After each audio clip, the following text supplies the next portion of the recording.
Two teams that are having remarkably similar seasons are getting ready to do better this afternoon as the IPFW Mastodons prepare to play host to the Bisons of Lipscomb University.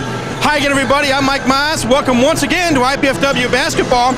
I'm joined this week by the good Dr. Dave Scouten. And Dave, talk about similarities. Both teams have lost 16 games. Both teams have not won on the road. Both teams are shooting 41% from the floor. Perhaps a mirror image of these two teams today. And both teams are in their second year of transition into Division I play for the NCAA. So it should be a balanced team, and we'll just have to wait and see what they come up with. Injuries could be a factor today as IPFW will be playing without Keon Henderson, who was injured Thursday night. They're also going to be missing Boubacar Jai out for disciplinary reasons. How might that affect this ball game? Well, I think they still have 9 players available to them to play, and you only play 5 at a time, so you get ready. When the ball goes up, you go after it. Well, it's the Mastodons of IPFW and the Bisons of Lipscomb University from Nashville, Tennessee. They'll do battle in a few moments, and we'll bring it to you right here on College 56 Sports.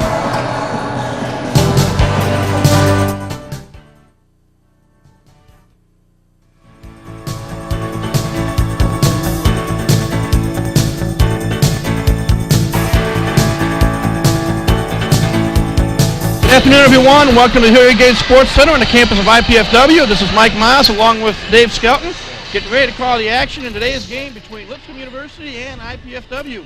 We'll take a break and then come back with our national anthem, but this is IPFW basketball on College 56 Sports.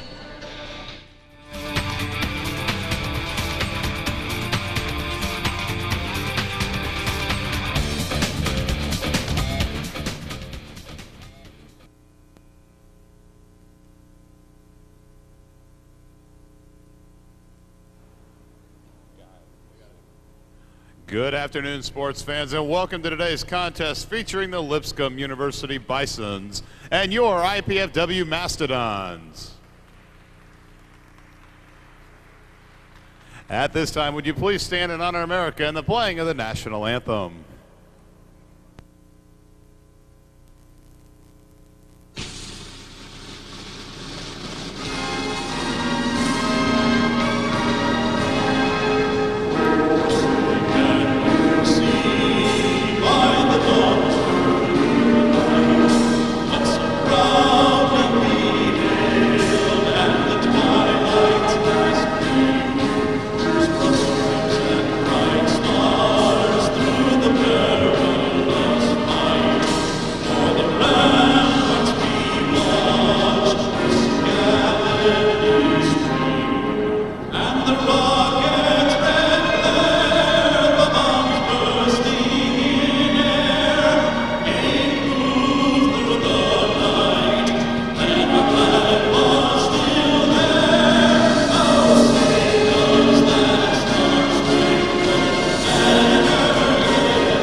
Now let's make the starting lineups. First, for the visiting Lipscomb University Bisons.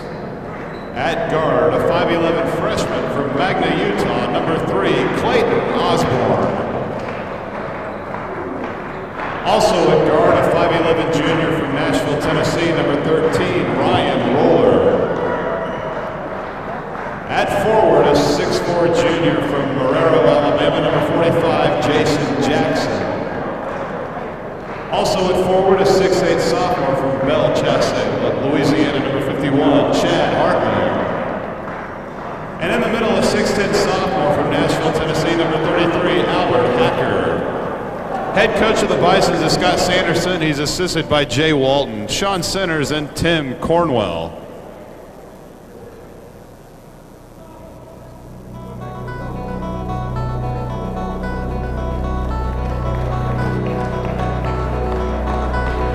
And now, the starters for your IPFW Mastodons. At guard, a 6-foot freshman from Fort Wayne, Indiana, number 1, Terry Collins. Also at guard, a 6-foot junior from Freeport, Illinois, number 3, D'Angelo Woodall. At forward, a 6'6 junior from Toledo, Ohio, number 0, Jeremy King. Also at forward, a 6'5 senior from Plymouth, Indiana, number 42, Nick Wise. And in the middle, a 6'10 sophomore from Milwaukee, Wisconsin, number 50, Jim Kessinich. Head coach of the Dons is Doug Knoll. He's assisted by Joe Machota and Fred Andrews. Defense.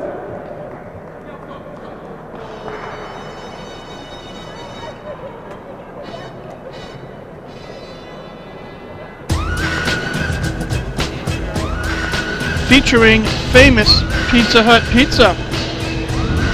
Dave Scout. I want to remind you this telecast of IPFW basketball is brought to you by Pizza Hut of Canterbury, featuring famous Pizza Hut pizza. Well, Dave Scout, as we said in the pregame a few moments ago, a lot of similarities between these two ball clubs. Many ways. Yeah, they are, and as we look at them when they come out on the floor right now, size is also pretty equal, it would appear. The two people in the center, Albert Hacker of Lipscomb and Jim Kesnick of IPFW, are both 6'10 sophomores. Both teams have lost 16 games. Both teams have not won on the road. Both teams have a third-year head coach. And we're underway, and IPFW wins the opening tap. Lipscomb coming out in a man-to-man defense. Nice Kesnick move. off the glass and in. And they get an assist right off of the bat. And that's something that they've been lacking a little bit in the last several games. Many games. IPFW on top 2-0, just underway here at the Hilliard Gate Sports Center. The Bisons of Lipscomb University with basketball.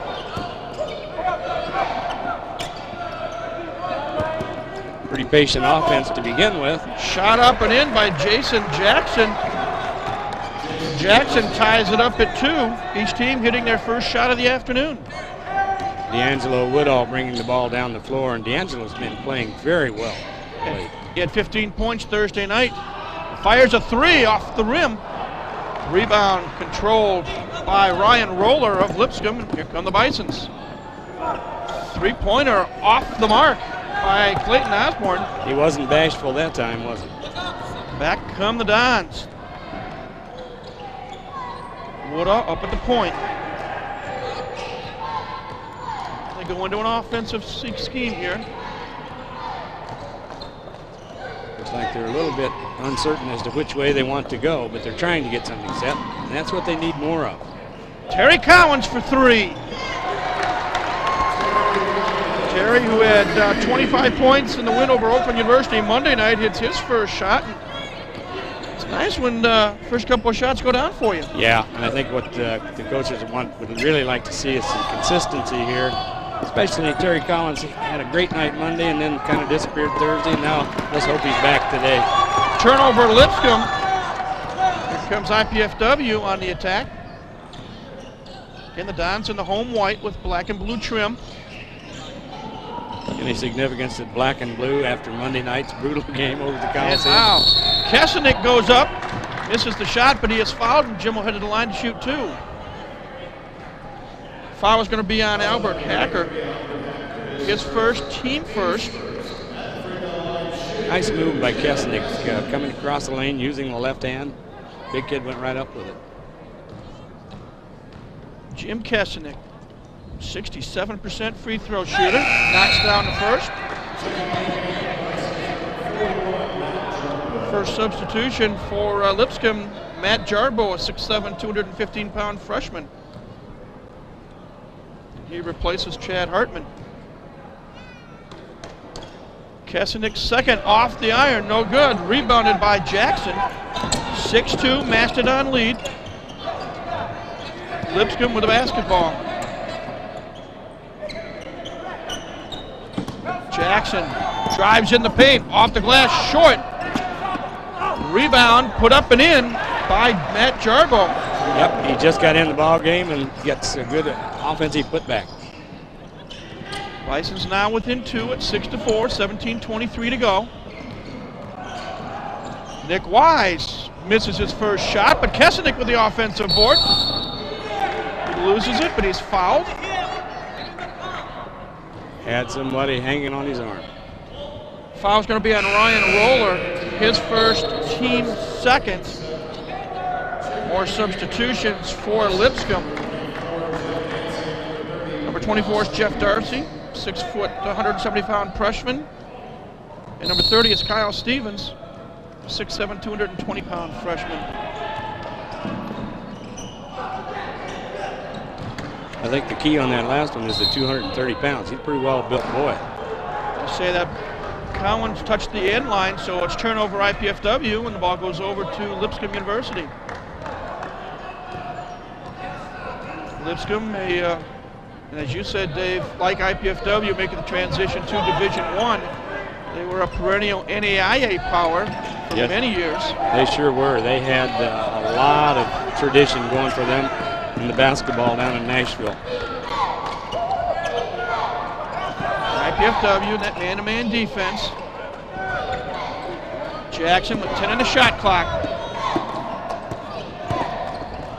Roller forces one up and in. Used the glass and got a good roll. Ryan Roller ties the game at 6 at the 16:30 mark. Kesenick long on a three-point attempt. Ball goes out of bounds, and they say last touch by Jeremy King of IPFW. Perhaps a little quick on that shot there. Yeah, you have to wonder that if you can't get that shot almost any time you want. Good look at the IPFW brain trust. Doug Knoll flanked by Joe Pachota and Fred Andrews. Jackson on the wing. They move it around.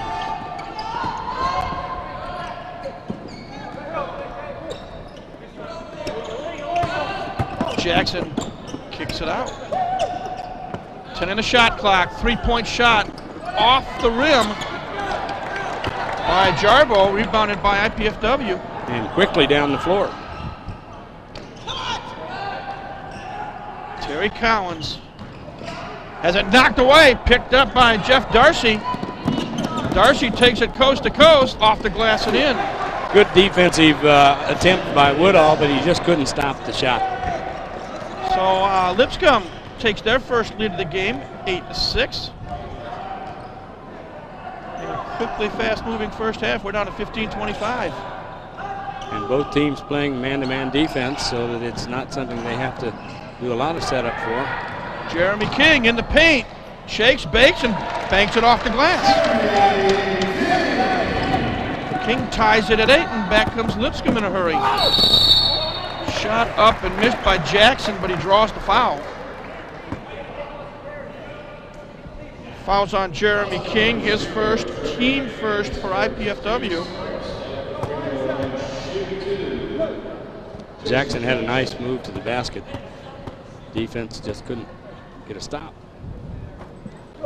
First free throw by Jackson is no good.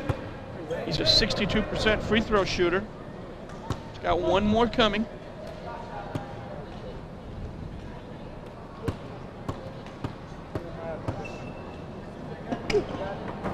Misses that one as well. Nick Wise had the rebound, but he lost it. Pickpocketed by Jarbo. So Lipscomb, Johnny on the spot. See if they can retake the lead. Their early shooting has been phenomenal. Turnaround jumper by Jarbo is good. He's got 4, and the Bisons are on top 10-8. 5 of their first 7 shots. I think Nick Wise was just stunned. He had that rebound, and it was just taken right away from him. Jeremy King. Collins turnaround jumper off the rim.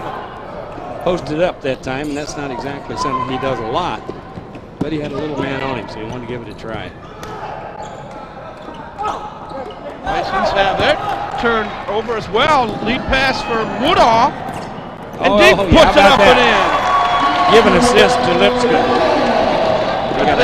I'm sorry, Dave. They got a hand on the pass, knocked it loose, but they're right into D'Angelo's hands, and he hit the layup. Tied at 10, getting near the 14-minute mark. Lipscomb with the ball. Pass intended for Jarbo, off the mark, was out of bounds.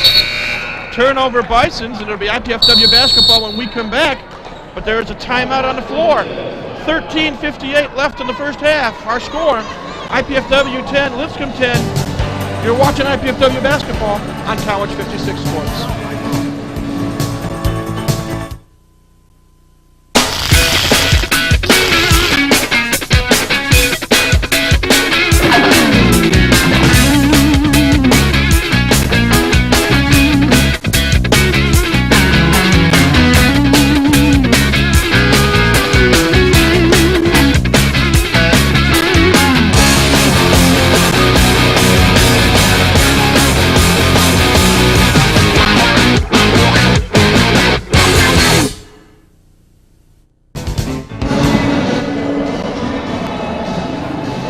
Back at the Coliseum, Mike Mazin, not Coliseum, I'm thinking of Monday night at the Hilliard Gate Sports Center.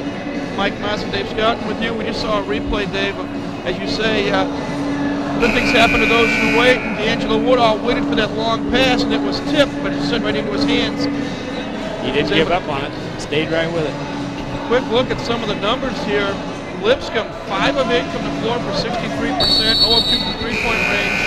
IPFW, 4 of 9 from the floor for 44%, 1 of 4 from three-point range for 25%. Rebounding favors the Bisons 6-3 right now.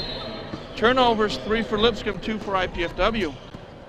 One new substitute in for IPFW as Brad Knoll was into the ball game for looks like D'Angelo Woodall. Brad has the basketball. 5-second call. As good defensive pressure by Clayton Osborne of Lipscomb causes the turnover. Yeah, good defensive pressure. Plus, though, the offense was sluggish down underneath and no one would break to the ball. Now, Nola's guarding Osborne. Nice steal by Terry Collins. Stepped right into the passing lane and cut it off. TC for 3, in and out, no. The rebound controlled by Eric Broomfield is in the lineup now for Lipscomb. Lipscomb's used a lot of players already, and we're only 7 or 8 minutes into the game. 3-point shot, no good. But the Bisons rebound it. Broomfield has it and kicks it back out.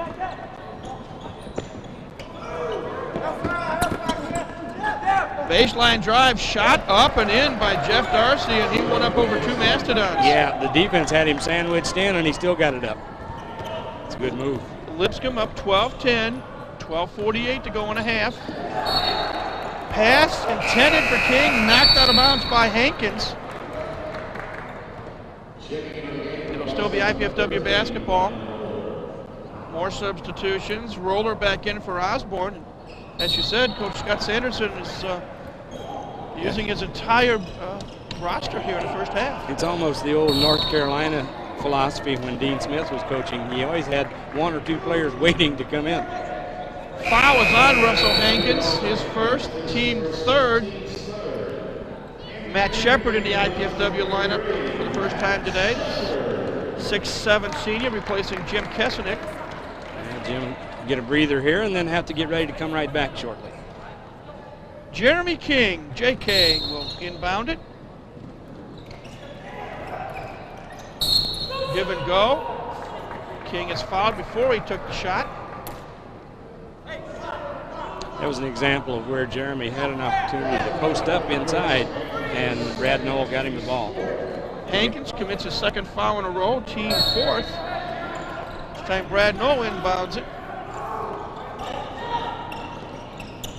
Jeremy King, 6'6" transfer from Toledo, Ohio. Jeff Dancy for Lipscomb, very good defender. Shepard nearly lost it. Lipscomb coach thinks he hit the baseline. Sideline, I'm sorry. Now we got a whistle away from the basketball. Foul is on Eric Broomfield, his first, team fifth. So Lipscomb drawing fouls in a hurry. It's 5-1 in fouls. Yeah, they may put IPFW to the line on the 1-on-1 pretty shortly. Collins misses the long jumper. Bisons get it, and they're running. Darcy has it stripped away by Shepard, picked up by Wise, and Terry Collins turns around and throws it away. Bloomfield returned the favor. Long three-point shot, good by Russell Hankins. And Lipscomb extends the lead to 5 now, 15-10. That's their first 3 of the game. Jeremy King Charging. is going to be called for charging. JK second, and we have another media timeout, 11:47 to go. Tune in next Saturday afternoon at 4 o'clock for an insightful program in the University Religious Forum Series hosted by campus minister Ben Gates. How is Christianity present in professional sports? Guests on the program include IPFW student and former professional baseball player Jeremy Sassanella, Craig Cabe, area director for the Fellowship of Christian Athletes, Tom Rush, director of Face-to-Face Ministries, and Fort Wayne Wizards chaplains Tom Hopewell and Bob Freeborn. That's next Saturday afternoon, February 9th at 4 p.m., right here on College 56. Doc, we're going to look at the replay, and we see Lipscomb on the run, and knocking down the long three was Russell Hankins. Their first 3-point successful shot of the afternoon.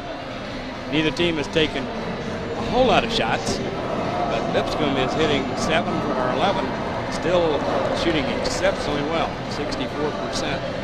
IPFW, on the other hand, 4 for 11, 36%. And there you get a look at Scott Sanderson in his 3rd year at Lipscomb University. And as I said, it's unbelievable the similarities. We could talk all day. Both teams, as we said earlier, winless on the road. Both teams losing 16 games. Both teams having a 3rd year, or head coach in his 3rd year in the program. Both teams shooting 41% from the floor for altogether. Both teams shooting roughly 70% from the foul line. Yep. So. Yep. Zach Reuter and Lee Batts in for the Dons at the moment. Lipscomb with a basketball. Long three-point shot off the mark by Hankins, rebounded by Reuter. So here comes IPFW, down by 5. Lee Batts, a young freshman ball player who's getting better and better. Nearly a steal, recovered by Knoll. Ball goes out of bounds, last touch by Jeff Darcy.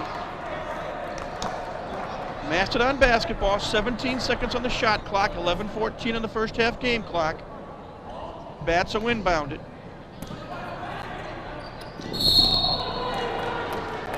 Now we got a whistle and a foul away from the basketball. Blocking foul. Matt Shepard picks up his first, team 3rd. Nick Wise, the only starter in the ball game at the moment for IPFW. Batts, Reuter, Shepard, Brad Knoll, along with Nick Wise. Well, Nick's been the bread and butter guy all year long, and he'll continue to be that.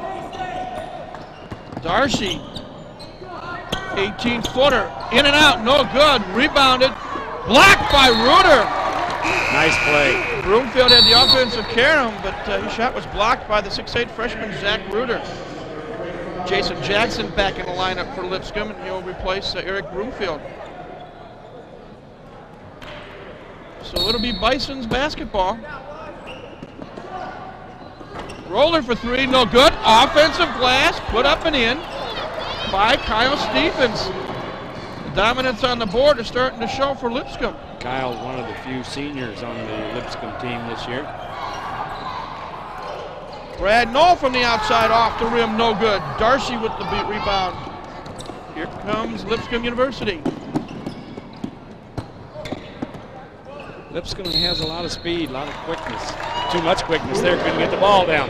Darcy guilty of traveling, didn't like the call, but it'll be IPFW basketball as D'Angelo Woodall gets ready to check back into the IPFW lineup. Also coming in for Lipscomb, number 22, Ben Witherspoon, a 6'2", 155-pound freshman. From Ormond Beach, Florida. It's a wee bit warmer than it is here. I would imagine. Mastodons down by 7 as we get near the halfway point of the first half. Bats. To Brad Knoll for 3. Off the rim, no. Shepard with the offensive rebound. He puts it up, no good, but referee Bruce Hosier calls a foul. Good hustle by Matt that time, and I think he took one in the nose or in the chops while he was trying to go back up with it. Good hustle. Fouls on Jeff Darcy, his first, team 6th. Matt Shepard, the 6'7", 245-pound senior from Newaygo, Michigan, at the line for 2. Knocks down the first. Broomfield back in the lineup for Lipscomb. I'm sorry, Dave. I was going to say Eric Broomfield returning to the lineup. Hopefully not the kiss of death, but Matt Shepard is 75% free throw shooter on the year. Hits the second. Hey, the curse is broken. There you back. go. There you go. 2 big free throws by Matt Shepard cuts the Lipscomb lead to 5 at 17-12 at the halfway mark. Nearly a steal by Bats. We're going to say the last touch by Witherspoon. It'll be IPFW basketball. That's great hustle by Lee Batts that time. Pressured the ball on the sideline and ends up with a turnover. Jarbo in the lineup for Lipscomb as Sanderson continues to have the revolving door at the scorer's table.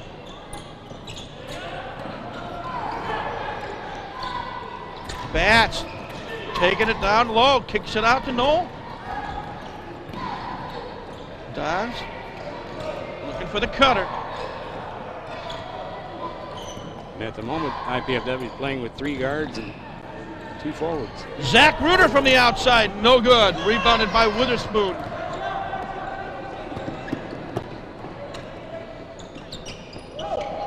Bisons have a 12-6 advantage on the boards right now.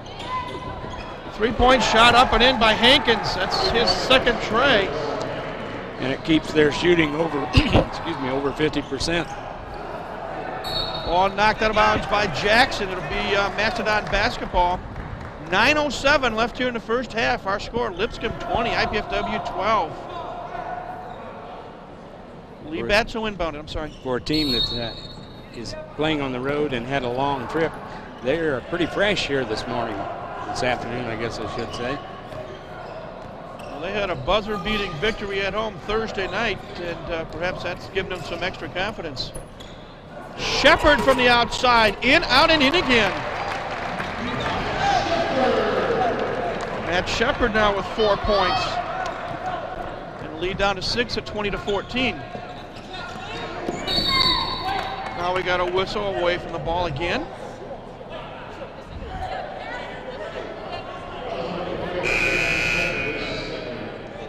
Going to call Matt Shepard for the foul. His second. Team's third. So that's not too many fouls and a half. Actually 4 on the team. Is it the 4th? 2 on King and 2 on Shepard. Just haven't gotten it up on the board yet. There it goes. Jackson inbounds and another 3-point shot. This time missed. Ball goes out of bounds off of Lee Batts' hands. I'll say one thing about Lipscomb, especially Roller and Hankins, they're not afraid to put it up from long distance. No, and they're putting it up pretty fast in the offense. Earlier, they were a very patient team.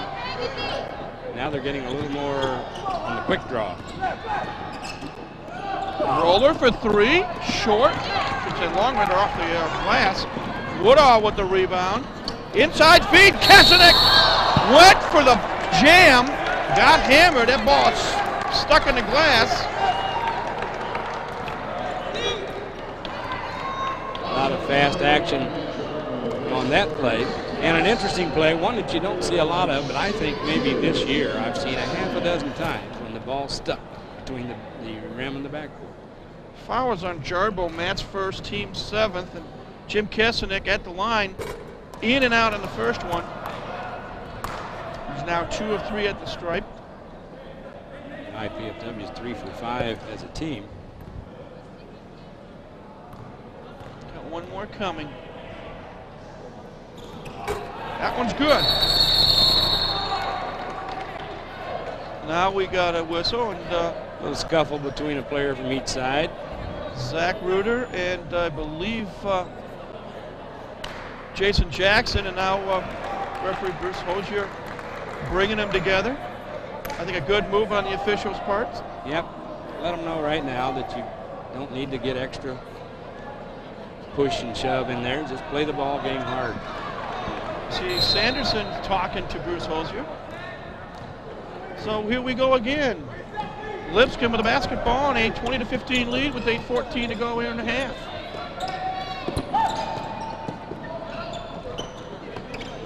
Jackson, watched by Woodall. They're going to call foul on D'Angelo Woodall. The old hand check foul. His first. Team's fifth. Collins and Wise back in the lineup for IPFW. They'll replace Batts and Noel. It'll be Jackson inbounding the ball for Lipscomb. IPFW with a little bigger lineup right now.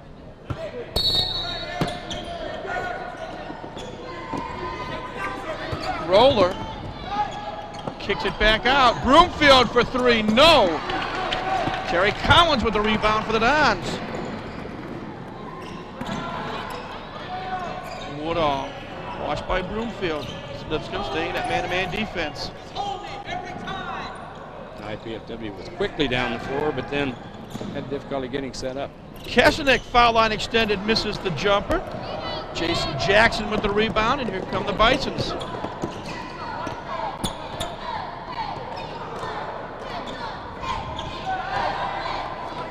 Jackson drives baseline, cut off. Kicks it out, three-pointer up and in by Hankins. And Hankins has got 3 trays here so far this afternoon. Lipscomb's getting a lot of action here of late by driving inside, kicking the ball back out, and getting a 3-point shot. Collins, watched by Roller. Kesenic underneath, whistle. Offensive foul. No basket. Wanted to see which way they were going to go.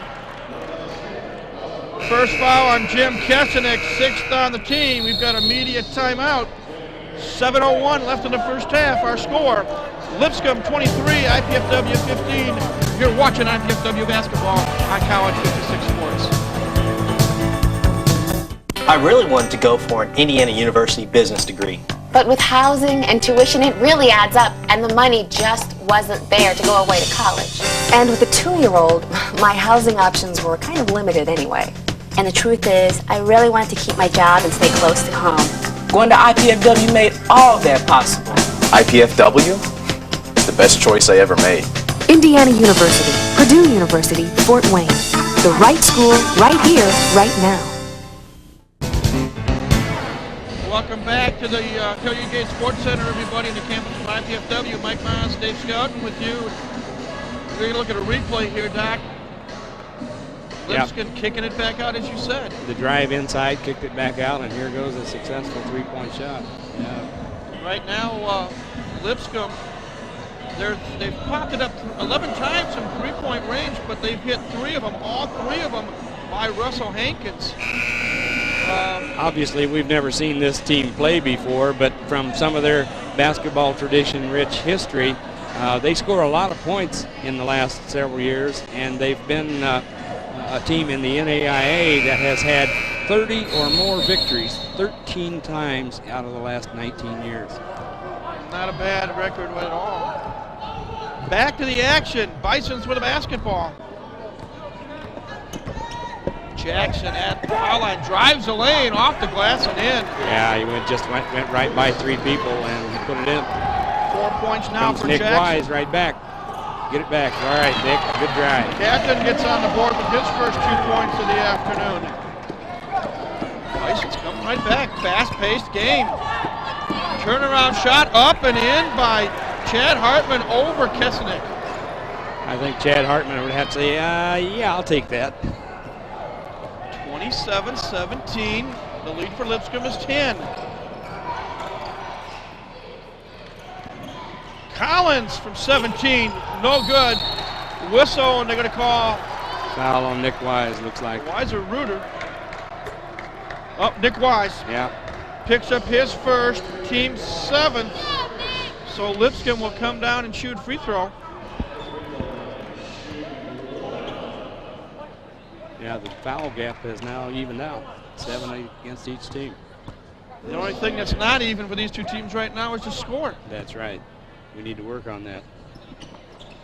Russell Hankins knocks down the first. He'll get a second. He now has 10 points. Jeremy King back in the lineup for IPFW.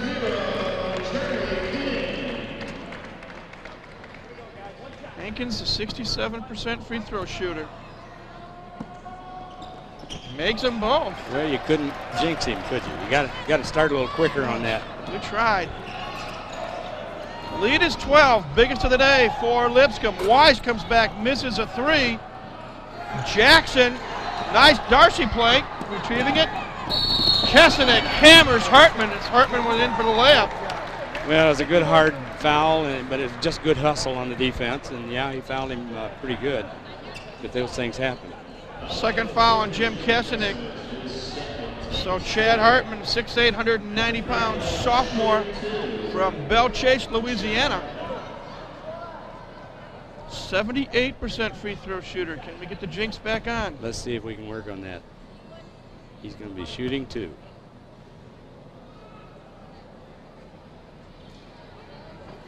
Yeah. Okay. Bounces off the iron. That's 1 down, 1 to go. As we look at a replay, and the Bisons moved the ball well, passed it well on that effort there. Yeah, they did. Hustled to get the ball and then fired it down the court. Second free throw by Hartman is good, and he now has 3 points. And it's a 13-point lead, 30-17, 5:50 to go. D'Angelo Woodall trying to get the offense to set up and move. Jeremy King, baseline drive, short, gets his own rebound. Puts it up, no! And it won't Couldn't go. get it to go. Can't buy one. Shooting is almost ice cold. I hate to use the word ice like we had earlier in the week, but IPFW only 6 out of 20 at the moment. 30%. Fouls on Chad Hartman, his first, team 8th. So Jeremy King, otherwise known as JK, at the line for 2. Hits the iron short on the first one. Jeremy, a 73% free throw shooter coming in, averaging 11.5 points a game. And Jeremy had a very solid game Monday night in the win over Oakland.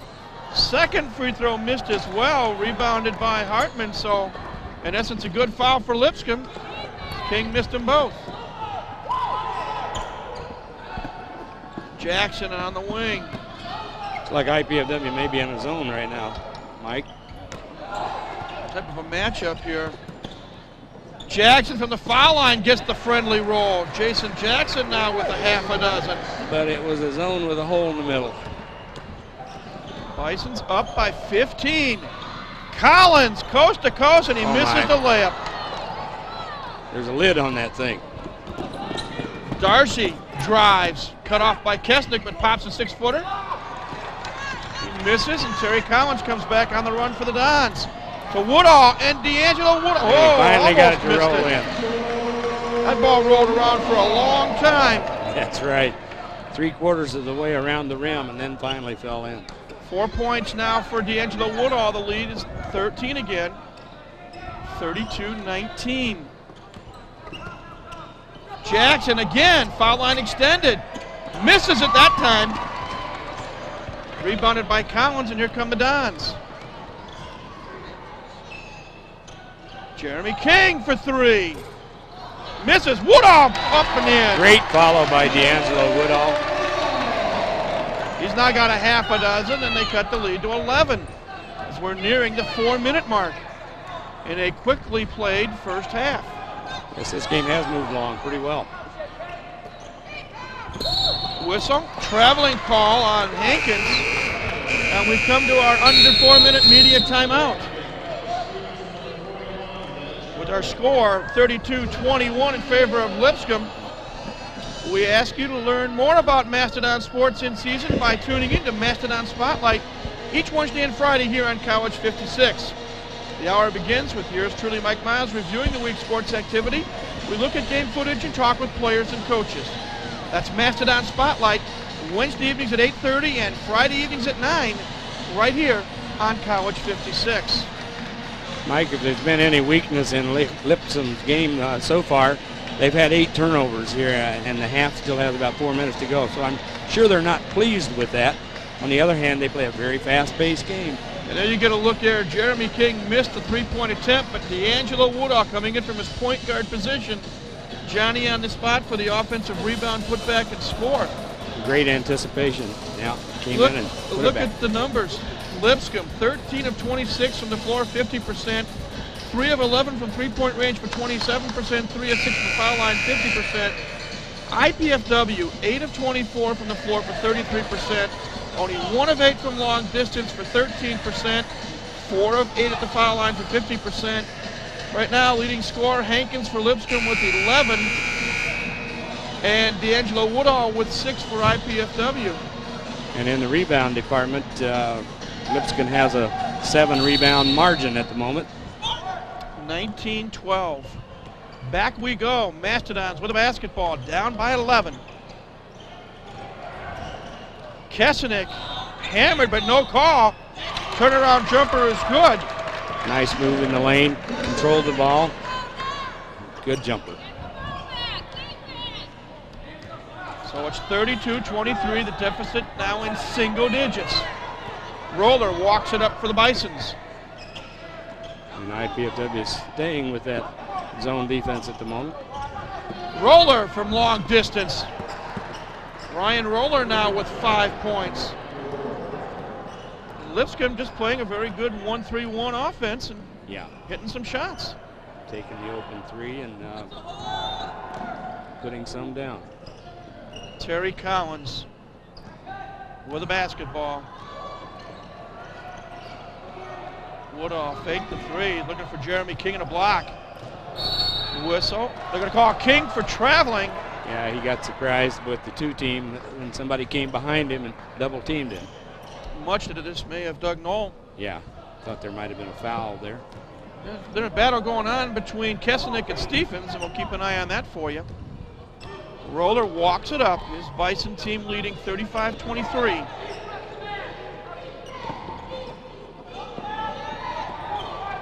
Jackson. Back to a little bit the way Lipscomb started in the game. Very patient, work the ball around, get an open shot. Skip pass to Jackson, and Jason hammers the long jumper. He now has 8. And the lead jumps back up to 14. Now it'll be 12. Jeremy King responds for IPFW. JK now with 4. We're back to a 12-point game, 37-25. Down to 2:06 to go in a half.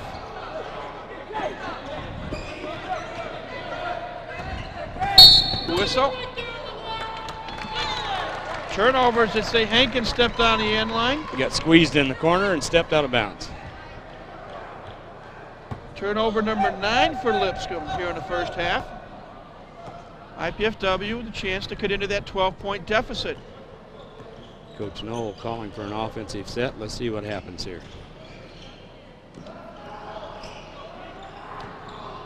Jeremy King for 3. No. Collins fought for the rebound. We got a whistle and a foul underneath. Looks like Hankins is going to be guilty of pushing off. Send Terry Collins to the line. For Hankins, that is his 3rd personal, 9th on the team. So Terry Collins, the Fort Wayne Schneider graduate, 75% free throw shooter at the line. Will shoot 2.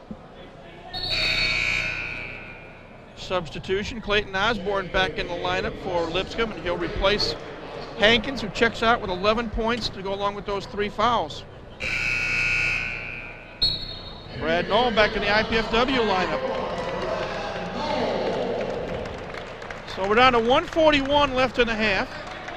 Terry Collins having a chance. He can make 2 free throws. He'll cut the lead to 10. And if he does, we'll see if IPFW puts on any type of a trapping defense. Free throw is missed. And we got a whistle and a foul. Yeah, on Nick Wise, and that was one of those. Both guys were hustling. There was no advantage. I'm not sure they really needed to call a foul there. Second foul on the senior from Plymouth. 9th on the team as well. This time, Kyle Stephens will come down and shoot 1 in the bonus. Stephens has only been in the line 3 times this year. Make it 4, and he hits his second. Makes it 38-25. As big as he is, you would have thought he would have been fouled several more times. Second one good as well. Got the shooters bounce out of that one. Broomfield back in the lineup.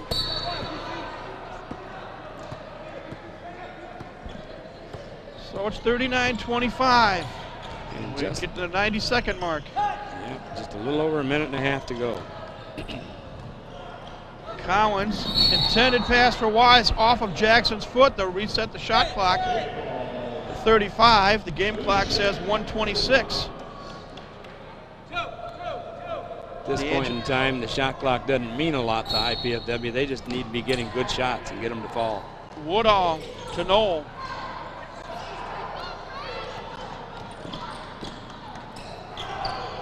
Kesenic, baseline drive, no good.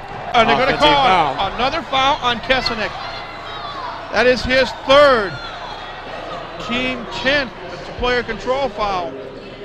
That's going to be an important foul because he's the biggest man that IPFW has. They're not calling it player control. They're going to say after the shot. So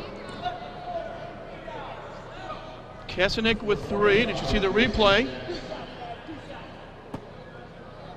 Well, those of us who root for the home team might use a term will get us into trouble called ticky-tack, but some people may think that that was a ticky-tack foul. Well, we'd have to say that the Lipscomb player was probably close to being in position. Whether he was exactly or not, it's hard to tell. Jackson hits the first and the second. They've begun to hit much better on the free throws. They're now 7 for 10. More importantly, they are up by 16 at 41-25 with 1:10 to go. Dons need a spark.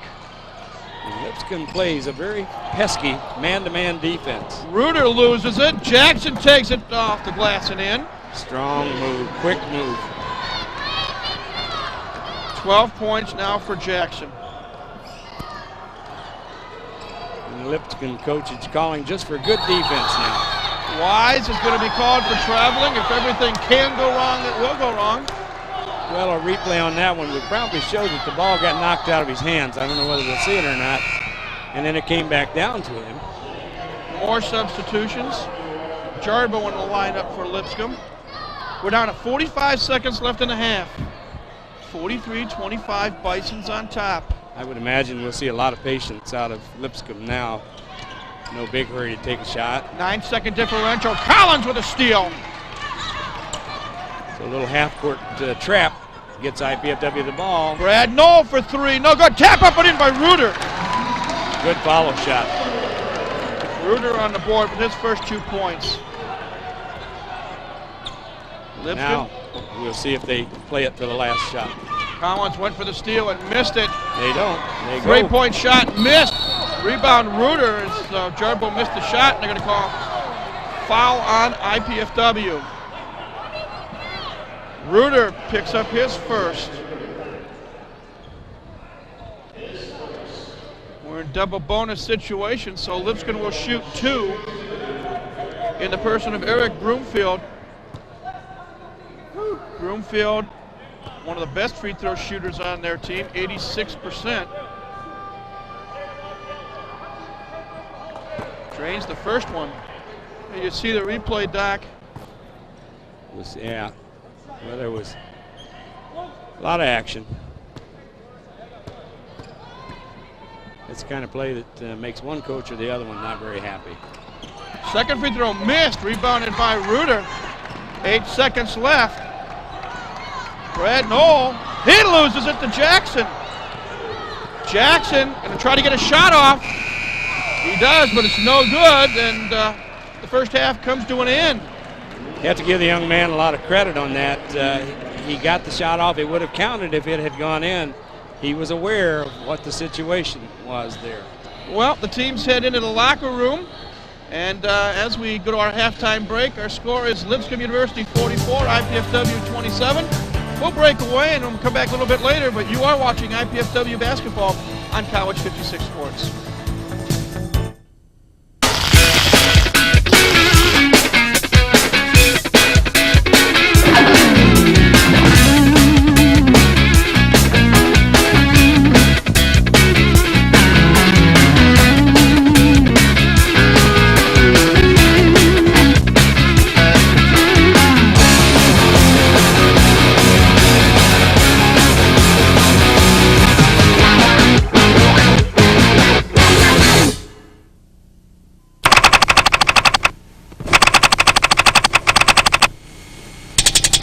Dr. Linda Wright Bauer has been the Director of Music Therapy at IPFW since 1986. While her classes prove to be anything but ordinary, her students enjoy the hands-on experience.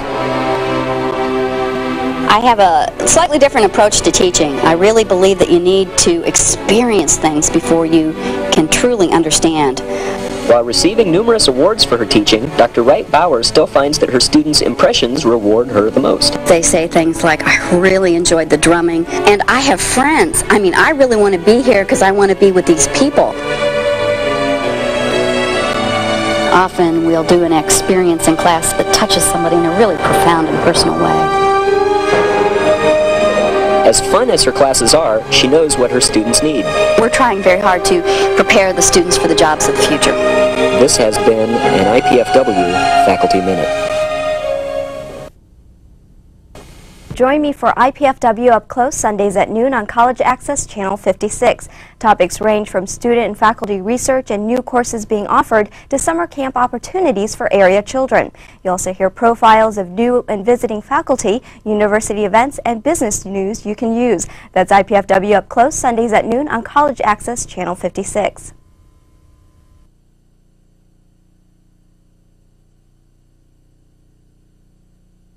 I wanted to study engineering so I could get a better job without giving up the job I've already got.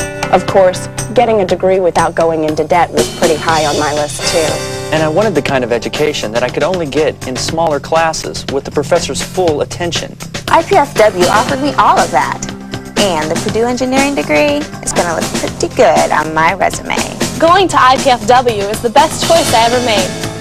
IPFW, the right school, right here, right now.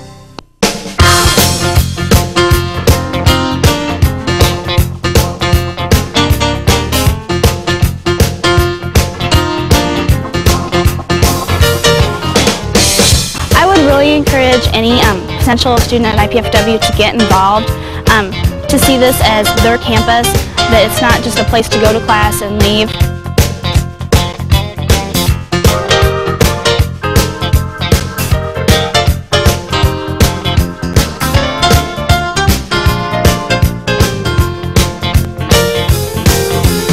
You would not believe how much opportunity there is for you here at IPFW, people to help you in all different aspects of your education. There's just loads and loads of opportunities for you to succeed at IPFW.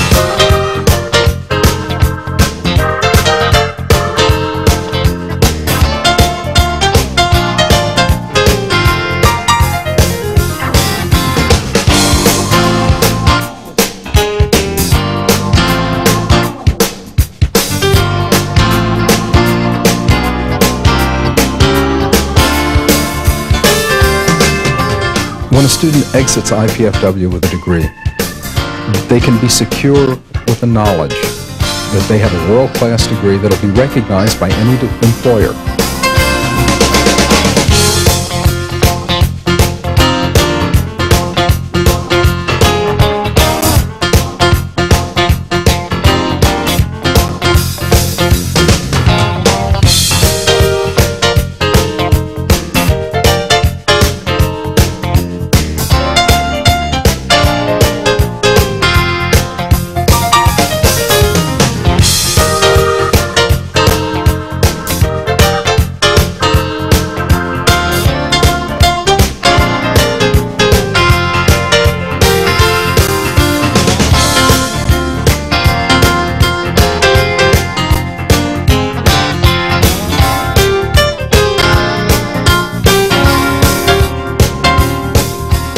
IPFW has a very nice disabled student services program. They are providing many great adaptive aids for all sorts of disabilities.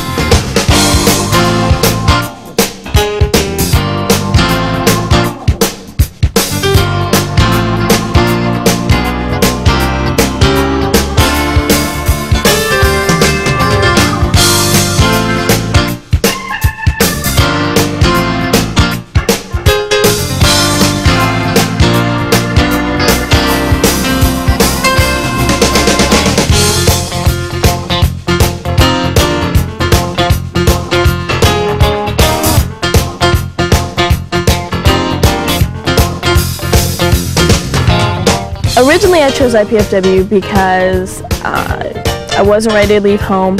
I wanted to stay at home and live at home and try college and get used to it and then move on. But after a year here, you couldn't get me to leave.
I've got 2 kids, and IPFW's childcare is affordable and it's flexible. It really works out well.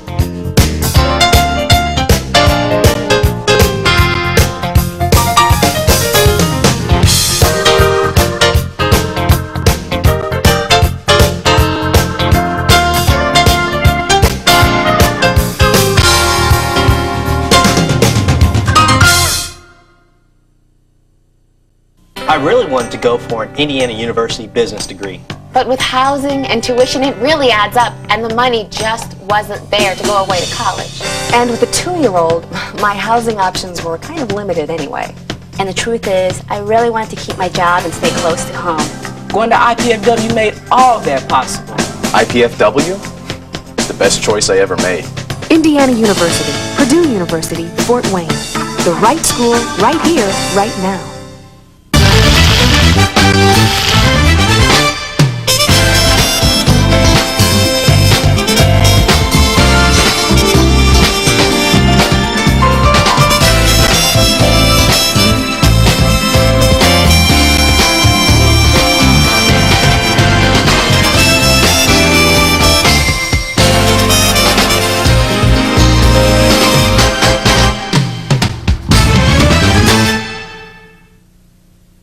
Since you graduated from college, we haven't seen too much of you. We know you've been very busy climbing the ladder of success. We've been watching you on your way up. And we've enjoyed seeing you put your degree to work. Now, how about sharing your time with us? Your expertise would come in handy, too. You can reconnect with your alma mater through your alumni association. It's time for you to come back to your campus. Call your alumni office today.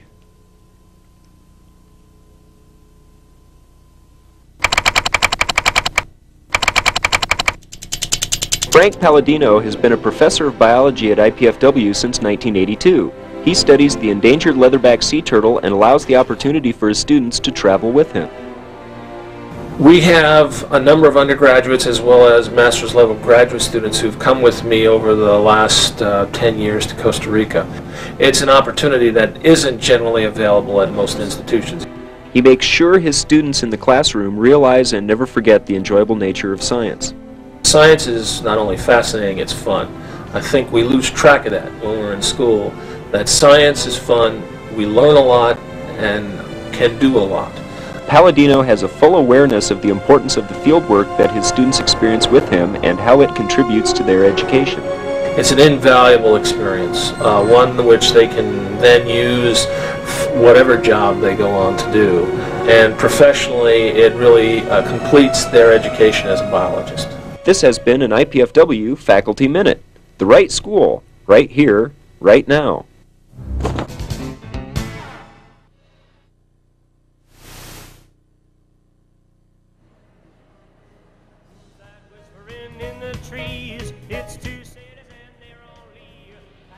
Welcome back, everybody, to the Hilliard Gate Sports Center on the campus of IPFW. I want to remind you our sponsor today is Pizza Hut of Canterbury, featuring famous Pizza Hut pizza. We are at halftime of our game featuring Lipscomb University and IPFW. And if you're an IPFW fan, you've got a frown on your face because our halftime score reads Lipscomb University 44, IPFW 27. And Dave Skelton, your thoughts on the first half of play? Well, it's one of those where, again, the visiting team came in and has shot very well. They're hitting over 50% from the field. They've had 10 turnovers, which is more than IPFW's 8. But it's just been one of those where the ball's gone in the hoop on a regular basis for Lipscomb. Well, let's take a look at some of the numbers for the first half. Lipscomb University, 16 of 31 from the floor for 52%, 4 of 13 from three-point range for 31%, 8 of 12 at the foul line for 67%. They were led in scoring by Jason Jackson with 12 points. Russell Hankins chipped in with 11, including 3 three-point field goals. 5 points from Ryan Roller, 4 points apiece from Jeff Dancy, Kyle Stevens, and Matt Jarbo. 3 points from Chad Hartman, and 1 point from Eric Broomfield. Yeah, then you look at IPFW and nobody with more than 6 points. The Dons only 11 of 29 from the floor for 38%. 1 of 10 from three-point range, and that's an Achilles heel right there for just 10%. And 4 of 9 at the free throw line, uncharacteristic, 44%. Again, nobody in double figures, as Doc alluded. D'Angelo Woodall and Jim Kesenick with 6 points apiece leading the way. Jeremy King, Matt Shepard with 4 points. 3 points for Terry Collins. 2 points apiece from Zach Ruder and Nick Wise. And that's a surprise. Nick Wise averaging 18 points a game and only having 2 here in the first half. And he's just not getting many shots. Rebounding, Lipscomb leads there 20-17. Leading rebounder for the Bison. Well, they've got, 5 players with 3 apiece. Dancy, Stevens, Jackson, Broomfield, and 3 for the team, as they say. They've spread it around. They crash the boards. They really do. They go after the ball hard and come up with it more times than not. They sure do. Leading rebounder for IPFW is Terry Collins with 6. And that's we get a look at another replay here of Jeremy King taking it to the glass and putting it in. Other stats, turnovers, 10 for Lipscomb, 8 for IPFW. No blocks by either team. Steals are even at 5. Foul trouble, Hankins with 3 for Lipscomb, Kesenick with 3 for IPFW, King, Shepard, and Wise with 2 each. Nobody else on Lipscomb with more than 1, but so yeah, other than 2 players, the foul situation is not too bad for either team. Well, Doc, put yourself in Doug Knowles' position now. You're at home, you're down by 17, you've got 20 minutes to play. What do you tell your team? It may be that when they come back out, it'll be interesting to see what defense they start with the second half, because they finished the first half with a zone, and it was a little bit of a lazy zone. Lipscomb had far too easy a time getting inside.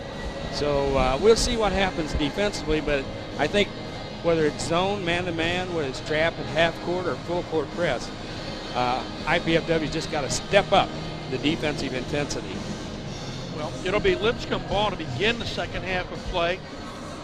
And Lipscomb University out of Nashville, Tennessee, is you alluded to earlier, Dave, a perennial NAI power for many years.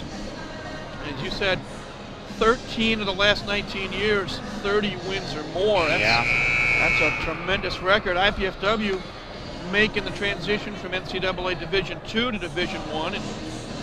And Lipscomb's got a couple of other nice things going for them too in this transition to Division I, and that is they've got a brand new arena, seats about 5,000 plus, and they have been accepted into a conference beginning in the year 2003. So everything's in place for them. They're ready to make their move. Well, we're back to the action. The original starters on the floor for both teams.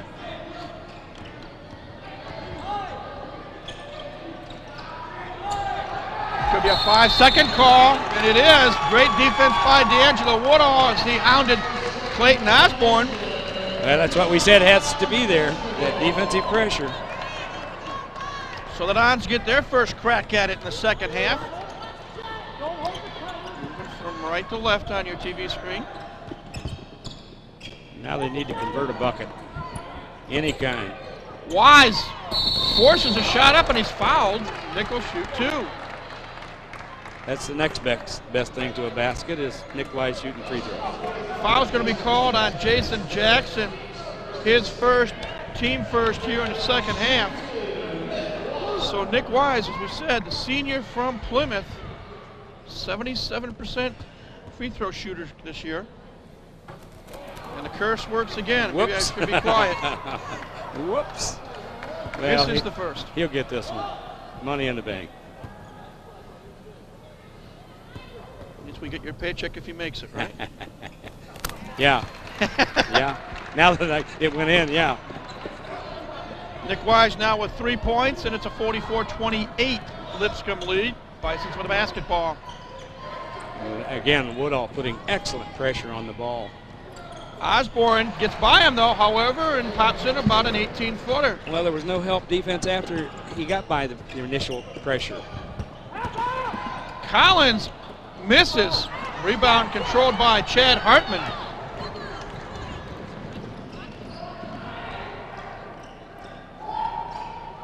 Ball stolen by Wise. Nice defensive play there. So that's a forced two turnovers in the first minute of the second half. Real quickly. They just have to keep that up. Jeremy King shakes, bakes, takes it strong. Misses it, but he's fouled. And he'll shoot two. They're going to call the foul on Albert Hacker. Hacker made sure that there was no shot that had a chance to go in that time. Second foul on Hacker, second team foul. Jeremy King missed both of his free throws in the first half. We'll see if he's any luckier here in the second. Makes the first.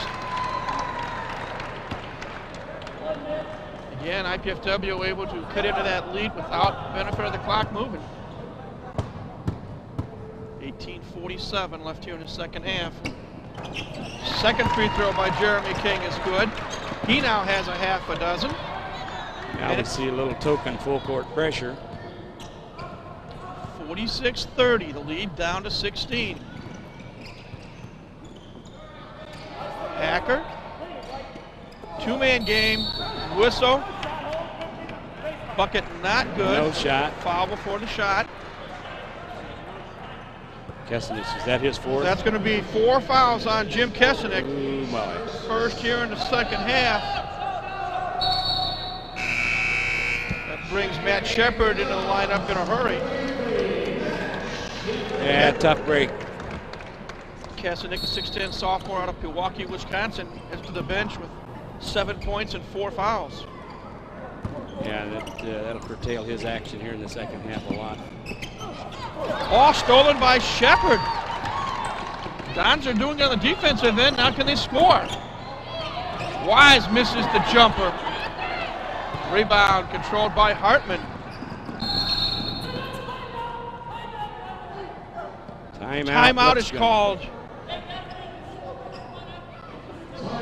30-second timeout considered a full with 18:10 left. Timeout called by Lipscomb. Let's take a break. You're watching IPFW basketball on College 56 Sports. Hi, I'm Jeanette Liu. Join me for IPFW Up Close Sundays at noon on College Access Channel 56. Topics range from student and faculty research and new courses being offered to summer camp opportunities for area children. You'll also hear profiles of new and visiting faculty, university events, and business news you can use. That's IPFW Up Close Sundays at noon on College Access Channel 56.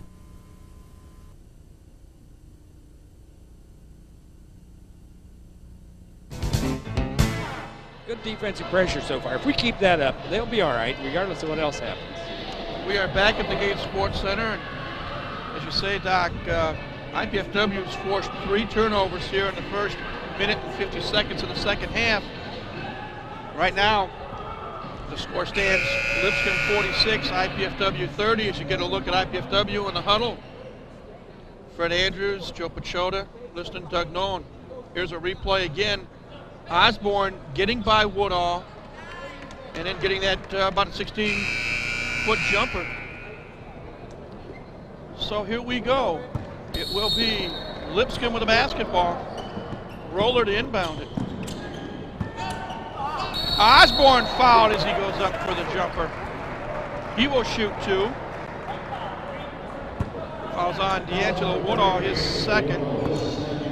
Team second here in the second half. Osborne's a pretty fair free throw shooter, 72%. Well, as a team, Lipscomb is 70% from the foul line. First free throw is no good. Keep praising them, Doc. Keep praising them. We'll see what happens. Well, he'll probably hit this one. But still, it's only a 1-point possession, and that's better than a 2 or a 3. You're right. He does hit the second free throw. He now has 3 points, and it's a 47-30 Bison lead. Now we got a whistle away from the basketball. Gonna be a foul on their big guy, I think, number 33. That's Albert Hacker, his third, team third here in the second half. He gave a little forearm shove on the way through the lane there.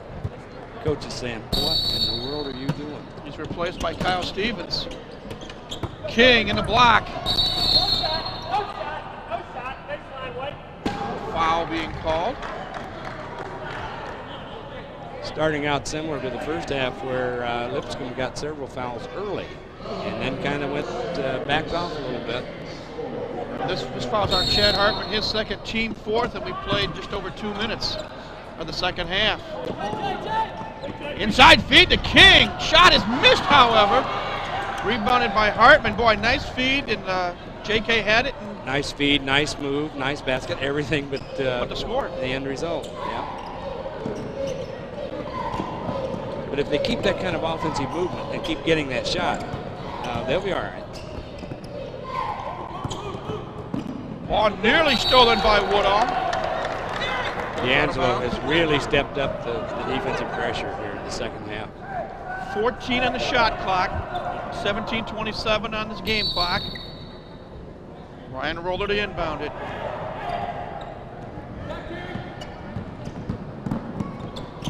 Stolen almost. Again, nearly a steal by D'Angelo Woodall. Now we're down to 7 seconds on the shot clock.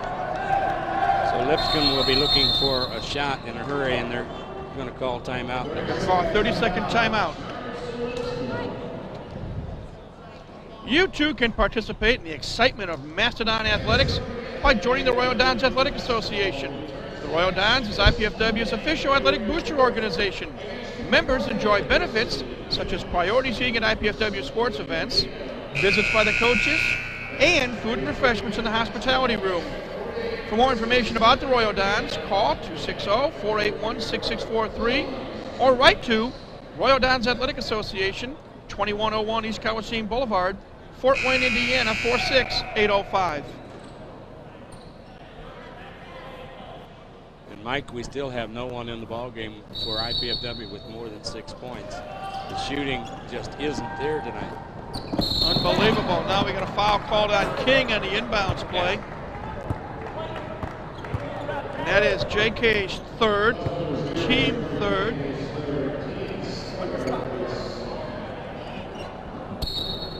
So Lipscomb will inbound it again. Hartman, turnaround shot. knocked away. Out of bounds to IPFW. Roller tried to knock it off Woodall, but it was unsuccessful. Interesting action on that possession, huh? Here comes IPFW. Trail by a bunch, but there's still 17 minutes to go. And defensively, Jason Jackson for Lipscomb is covering Nick Myers. Jeremy King spins off the glass and in. King now with 8.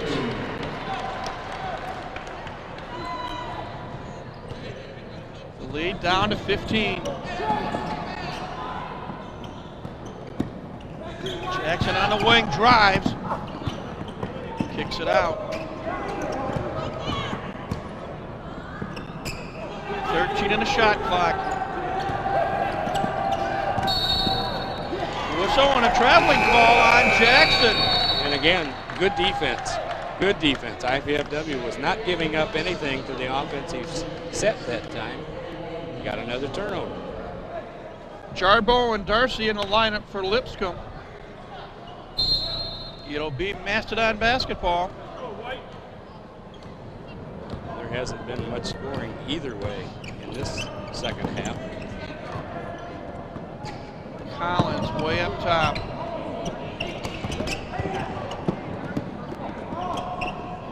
Shepard in a block. Forces his way in. Shot up, count it, he's fouled. Good strong move by Matt Shepard that time. Stevens with the foul, his first, team 5th.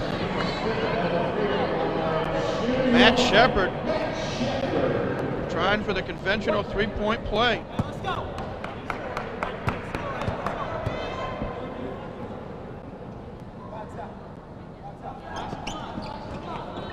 Gets it with a friendly bounce. 7 points now for the senior. Slowly but surely the lead down to 12 at the 16-minute mark. And the defense seems to be the key again at the moment, Mike. Really making it difficult for Lipscomb to get much of a good look at all. Oh, taken away by King, but then he throws it away himself. So the Bisons will reload. Whistle. Called regen foul. And that is 4 personal fouls on Jeremy King. 4 on the team as well. We've got immediate timeout. That's going to be a factor. Let's take a break. Our score, Lipscomb 47, IPFW 35. You are watching IPFW basketball on College 56 Sports.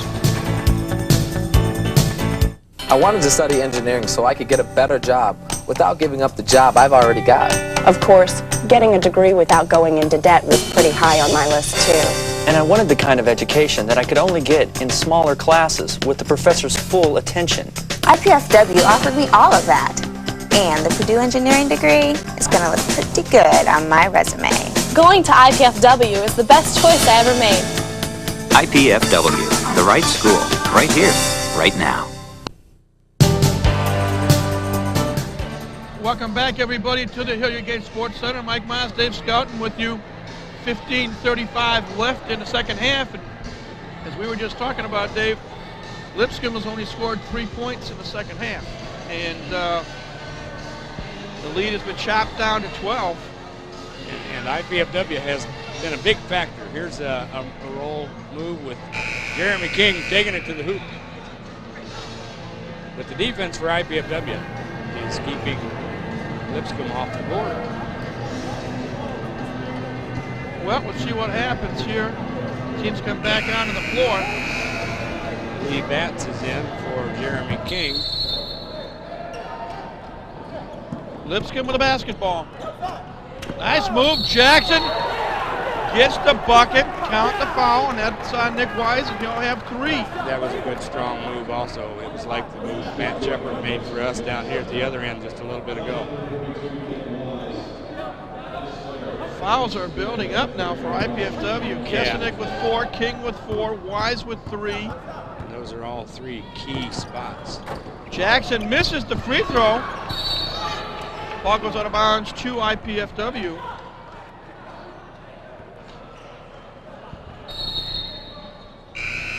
Substitution. Eric Broomfield in the lineup for Lipscomb. Replacing Matt Jarbo.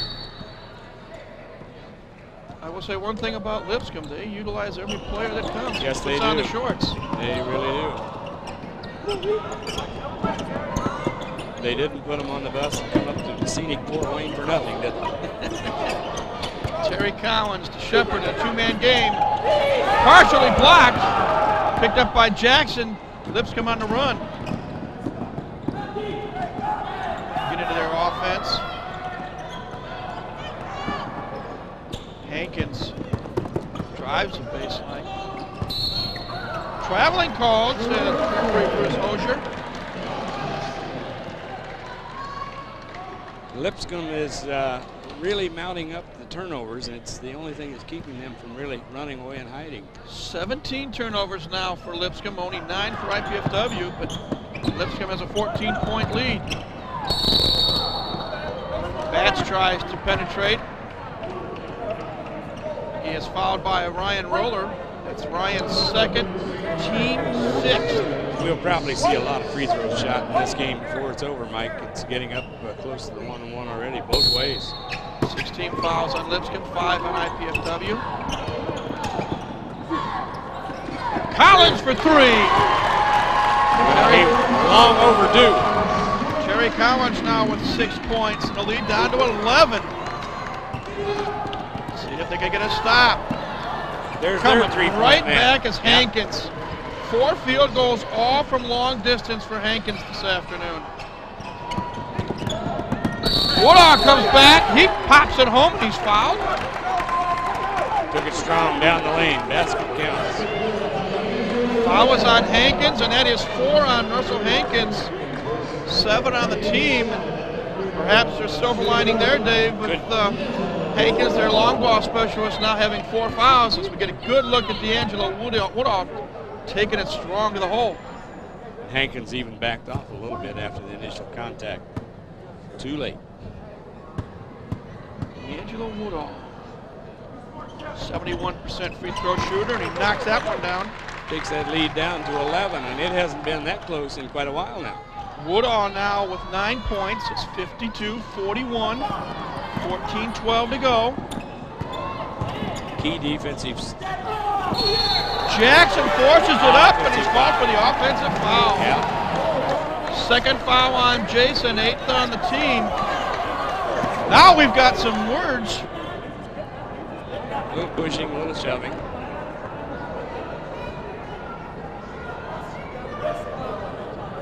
Little emotions on both parts.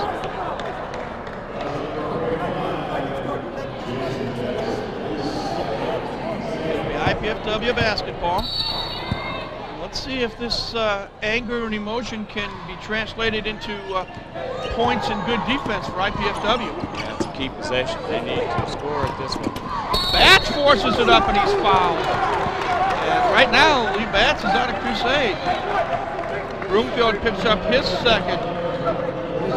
And IPFW has definitely been the aggressor here in the second half. They just need to keep that intensity up. Batts will shoot 2.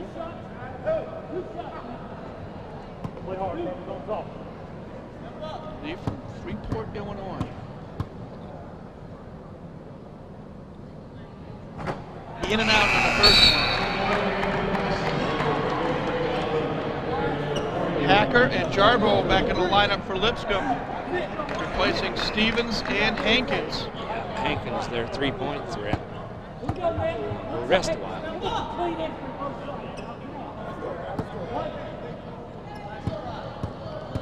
One more free throw coming for Lee Batts. That one's good. Lee's on the board, and it's down to a 10-point lead with 13:54 to go. Foul on Batts. Dave, are they calling him tight? They are getting him real tight right now. If you ask Doug Knoll, they're calling him super tight. First foul on Batts, 5th on the team. 6th rather on the team. every foul from here on out will be a shooting foul. One way or the other, both teams. Before long, they'll be the old automatic two-shot. Good steal by Woodall. Great anticipation. Lays it up and in. 11 points now for D'Angelo Woodall, and it's down to an 8-point lead for Lipscomb, 52-44. Crowd beginning to get into it as well. D'Angelo with a great spark. Defensively, he's been tough this entire second half. And offensively, he's leading the gang. Now in double digits. Jackson from 6, no, tap, no. Rebound controlled. Traveling called on Lipscomb. Substitutions, Brad Knoll in for IPFW, Clayton Osborne in for Lipscomb. Woodall gets a rest for the Dons. It's a well-deserved rest. He's been playing hard. 13 minutes to go. It was a 17-point halftime deficit, now down to 8.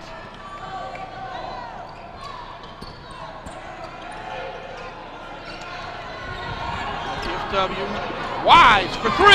Yes! Nick Wise got 3 and dropped the jumper. First good look he's had at the basket in a long time. He's got 6, and there's a 52-47 game at the 12.5-minute mark. Yeah, they got to keep playing the defense, just not let Lipscomb get back in control. Jackson, 17 feet away, short, rebounded by Shepard. Momentum on the side of the blue and white right now. Collins for 3. Off the mark, rebounded by Jarbo. If that had gone down, this crowd would have went nuts. Yeah, they sure would have. They'd come out of those seats. Hacker. 3-point shot, no, rebounded Collins. Dons down by 5 with the ball. Need to be patient now that they've set up. Get a good shot. Wise for 3. Off the glass and in. We'll take it. We'll take it. 9 points for Wise, and it's a 2-point game. 52-50. It's been a real drought for Lipscomb here in the last 8 minutes at the start of this second half. Roller watched by Batts.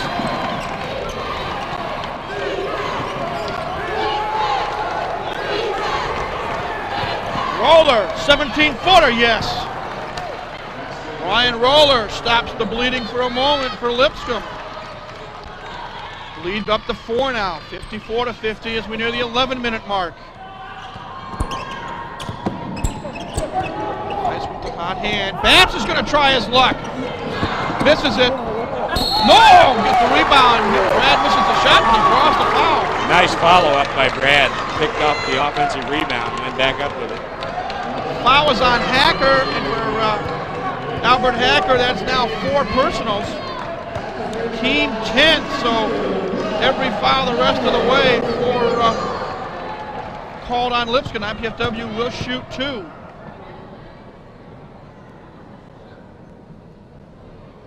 Brad Knoll knocks down the first. 4 substitutions. Woodall back in the lineup for IPFW. Stevens and Broomfield in the lineup for Lipscomb. Now Zach Noonan comes in the lineup for the Dons, replacing Shepard.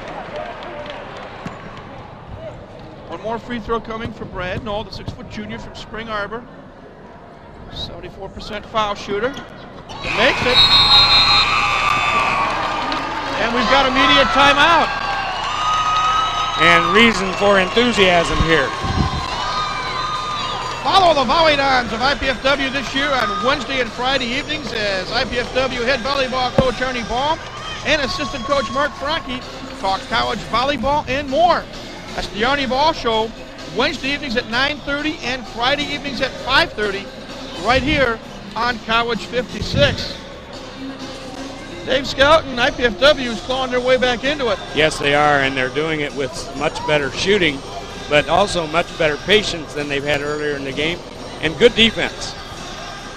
Defense, I think, is the key, and I think we told right off the bat, the D'Angelo Woodall steal on the first Lipscomb possession of the second half, and they followed it up with several other defensive plays. And as I say, at halftime, the Dons trailed. Replay here and watch Nick Wise drain a 3-ball. That's the one that went off the bank. Yeah, there we go.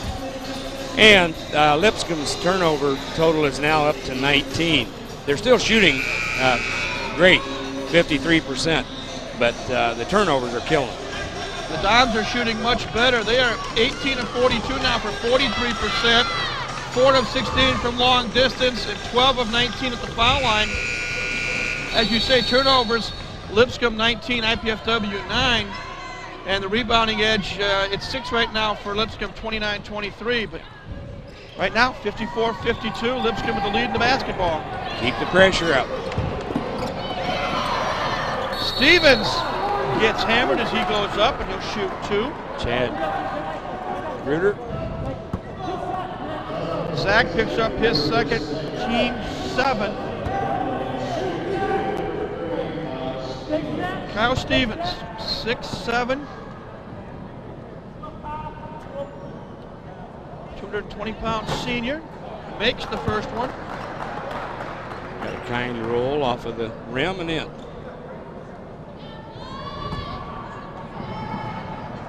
want to thank Bernie Lohmiller and the gang in the back for getting no use for those replays today. Second free throw good as well. Stevens now with a half a dozen. The lead back up to 6.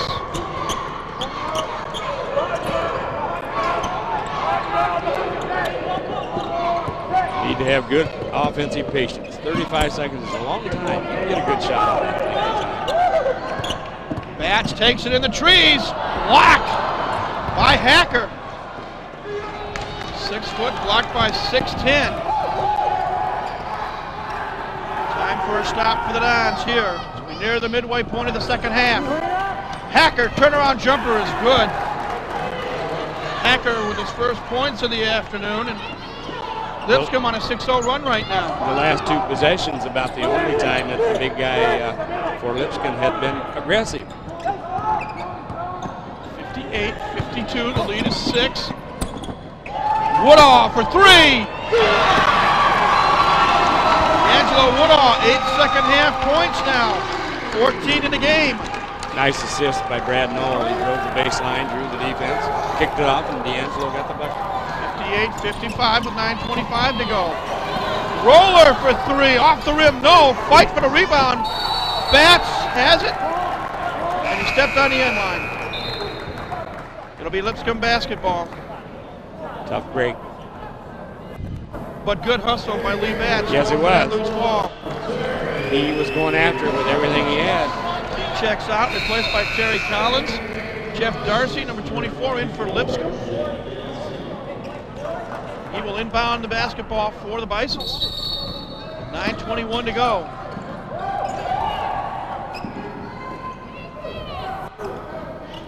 Osborne watched by Woodall. Battle of the threes.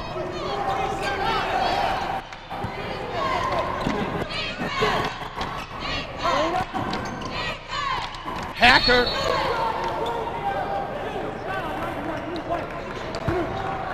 Got a foul called by Bruce Hosier. Going to call Reuter for his 3rd. Team 8th. Shepard checks in the lineup for Zach Reuter. Albert Hacker makes his first appearance at the free throw line this afternoon.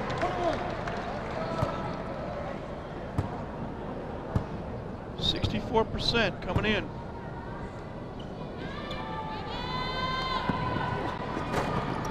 Gets the friendly roll. Something about visiting teams the last 2 weeks, Doc, coming in here and just shooting lights out.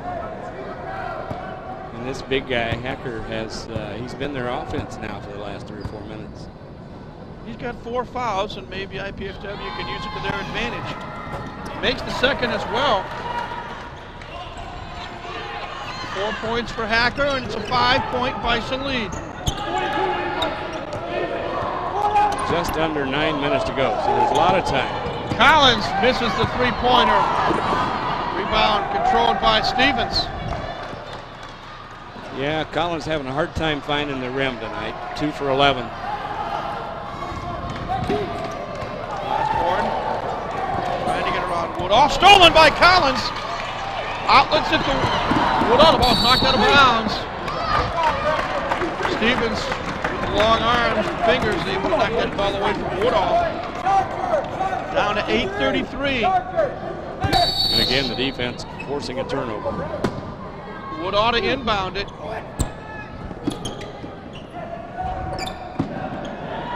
Wise kicks it out. Woodall has it taken away by Broomfield. He was trying to bounce that pass into Terry Collins.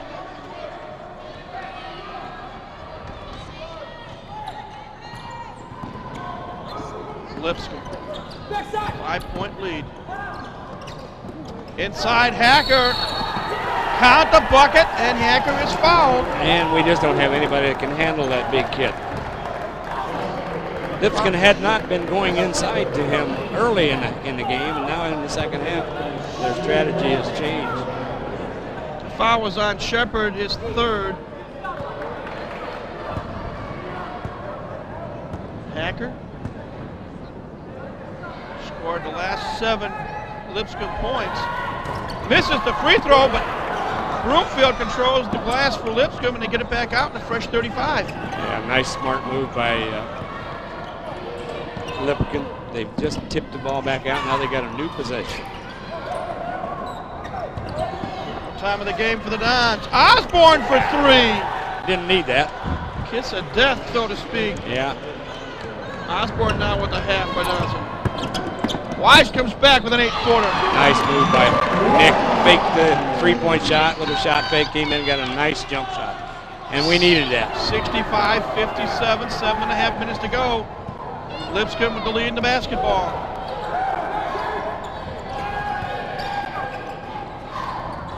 Hacker. Osborne for 3. Wow. Back-to-back trays from Clayton Osborne. He's gotten on fire here now. Well, at one point, IPFW had cut it down to a 2-point lead. It's back up to 11.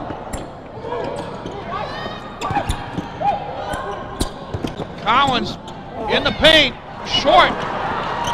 Rebounded by Stevens. A lot of time left. 6:45. Osborne walking up over midcourt.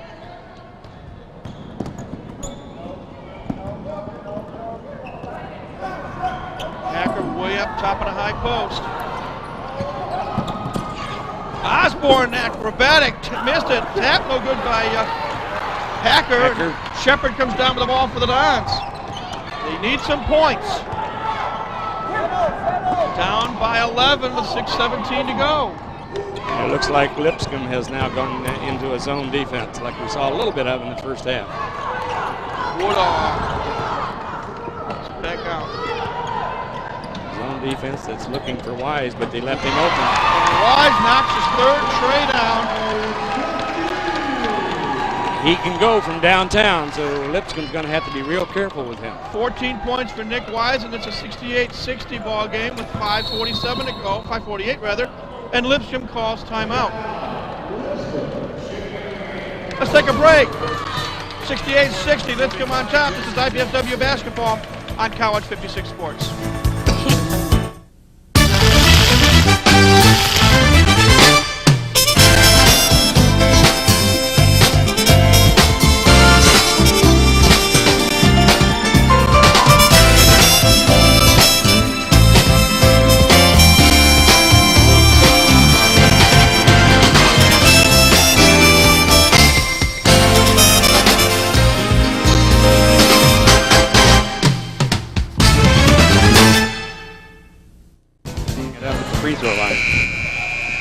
Welcome back, everybody, to the Hilliard Gate Sports Center on the campus of IPFW. Mike Myers, Dave Skelton with you.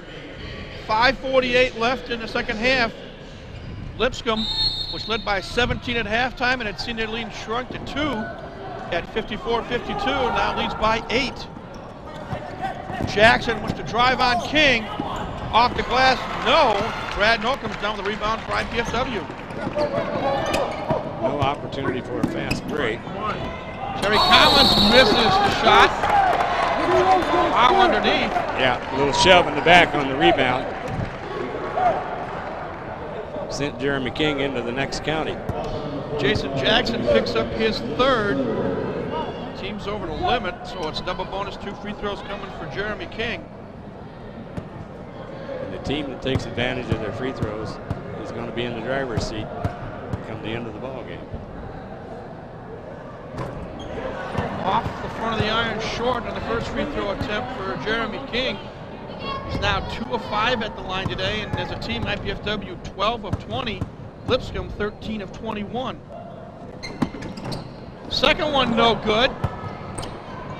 Golden opportunity lost for the Dons there. You got to go back to the defense now and make it really, really tough for Lipscomb to get an offensive look. 5:24 to go. Lipscomb leads by 8. Ticky-tack foul by Terry Collins, just in this observer's mind.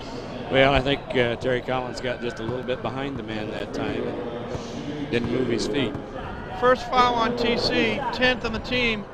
So now both teams are in the double bonus situation, and Ryan Roller at the line for the first time today for Lipscomb.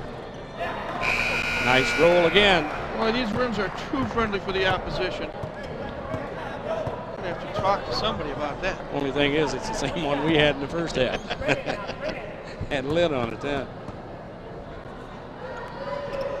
Second free throw, also the friendly roll. And we've got a timeout. Immediate timeout.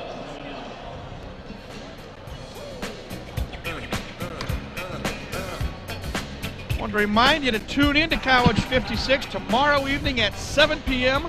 for the replay of today's men's basketball game with Lipscomb. That's Sunday evening, February the 3rd at 7 p.m. right here on College 56. And another reminder, we'll be back again live next Friday night, the biggest weekend of the year for IPFW volleyball, as IPFW will play host to the Ball State Cardinals. That's next Friday, 7 o'clock, February the 8th, right here on your Fort Wayne and Allen County College Television Connection, College 56. Doc, IPFW's men's volleyball team has gotten off to a good start. Real good start.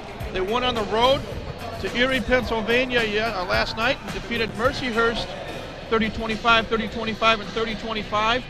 They are 3-1 overall, 2-0 in Amiva, and without 2 of their best players in Jeff Patek and Matty Wachewski. Yeah, in spite of some adversity right off of the bat in that first game, not only did they lose the game, they lost 2 great players. Now, as you say, next weekend, a wing-ding of an affair here in the Gates Center. Ball State on Friday night, and then Ohio State on Saturday night. So it doesn't get much better than that. Our 2 most natural rivals. Love to have you come here in person in the Gates Sports Center, but if you can't make it, be sure to tune in to College 56 Sports both nights at 7 o'clock. Ryan Perrott and I will be very happy to call the action there. Right now, we're going to call the action here. 5:19 to go. IPFW on the short end of a 70-60 score. But the Dons have the basketball, and their work cut out for them. Lipscomb that time applied a little bit of man-to-man pressure as the ball came down and then dropped back into his own defense. Interesting lineup for the Dons. You got 3 outside shooters in Knoll, Woodall, and Collins. King and Kesnick each have 4 fouls down below. Brad Knoll knocks down a 3. Big bucket. IPFW needed that one very badly. 5 points now for the junior from Spring Arbor, and the lead down to 7 with 4:46 to go.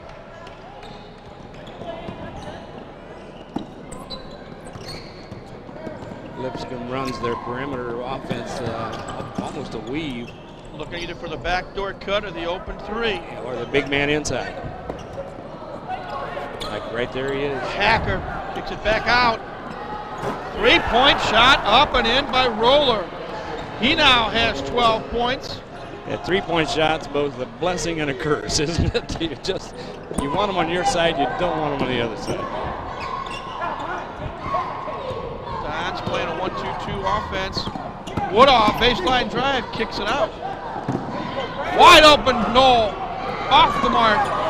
Rebound controlled by Broomfield of Lipscomb. The clock ticks down under 4 minutes. One more immediate timeout, the next dead ball. Loose ball and a foul underneath. Who are they going to call it on? It's Kesenick, he's gone. Yeah, that may be a bad one for IPFW, Jim Kesenick.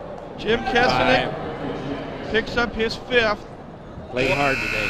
Wasn't in very long, but he will depart the scene with 7 points on the afternoon. And ironically, Matt Shepard was sitting at the score table waiting to come in for Jim Kesenick. Hopefully to save him that foul, but he got number 5. As we saw it on the replay. Eric Broomfield misses the first. Again, he came in here 88, almost 89% at the stripe. Come on, let's do it one more time. Is the jinx there? No. Hits that one. He's now 2 of 4 at the stripe. We've got our final media timeout with 3 minutes and 50 seconds left.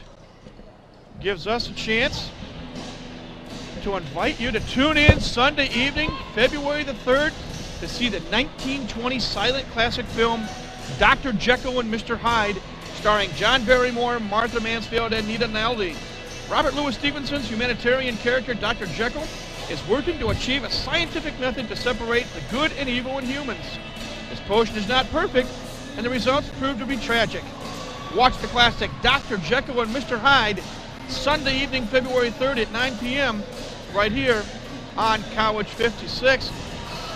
Doc, we've got our own version of Dr. Jekyll and Mr. Hyde with this IPFW basketball team. Yeah, we do. The basketball court is a Jekyll and Hyde many times. Well, we're in our final media timeout. You get a look at the IPFW cheerleaders.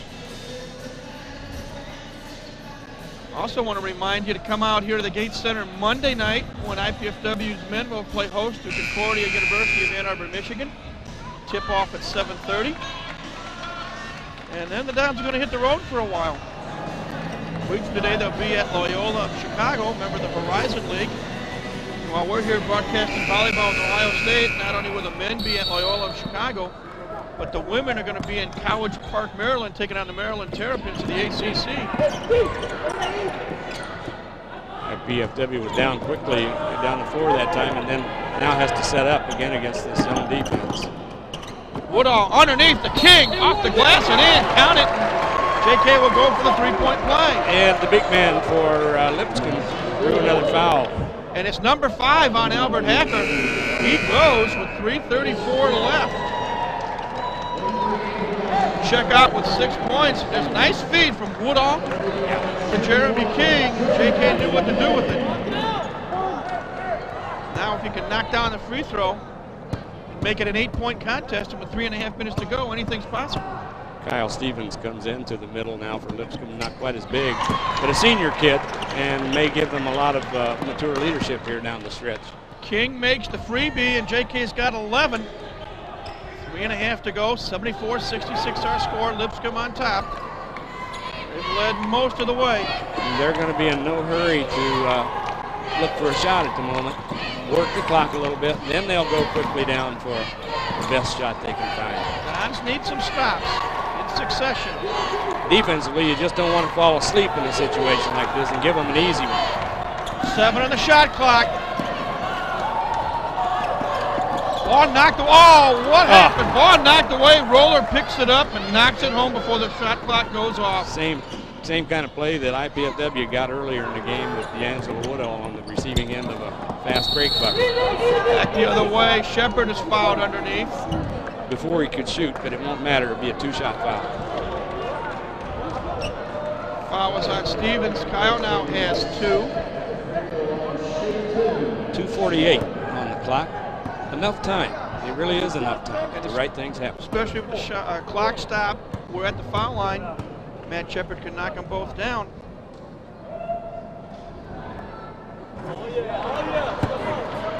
Maybe we want to shut up, Doc. He didn't get much follow through on that shot. Let's see if he can follow through and do well on this second.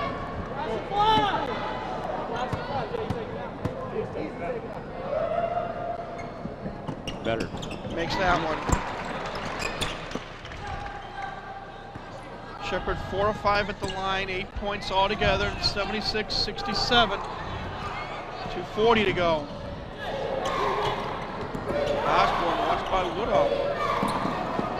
Now there's some double teaming and a foul going to be called. on Nick Wise. And for Nick, that's personal number 4. Well, it's down to the point now where you can't save anything. You just have to go after it for these last 2.5 minutes.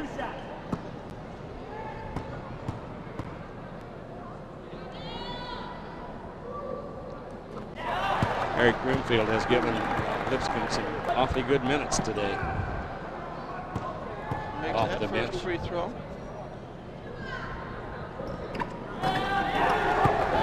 Makes the second as well. 78-67 with 2.5 minutes to go. Time for the offense to perk up. Wise, NBA 3. Off the back of the rim, no. Pushing foul, I believe on Lipscomb. Yeah, I think so, on number 30. Broomfield. 35. He now has 3. It's probably the last thing in the world that the Lipscomb coach wants to happen right now is to stop the clock. But IPFW has to take advantage of it. Jeremy King at the stripe. Way short. Way short. Bend the knees, JK, bend the knees. Yeah. And he's probably thinking too much about the 2 he missed earlier, just a couple of minutes ago. You have to forget those, go up there and Don's team only 56% at the stripe. Gets the friendly roll there. But Doug Noel calls a 30-second timeout. Let's take a break. 78-68 our score. Let's get on top. This is IPFW basketball on College 56 Sports. Since you graduated from college, we haven't seen too much of you. We know you've been very busy climbing the ladder of success. We've been watching you on your way up. And we've enjoyed seeing you put your degree to work. Now, how about sharing your time with us? Your expertise would come in handy, too. You can reconnect with your alma mater through your alumni association. It's time for you to come back to your campus. Call your alumni office today.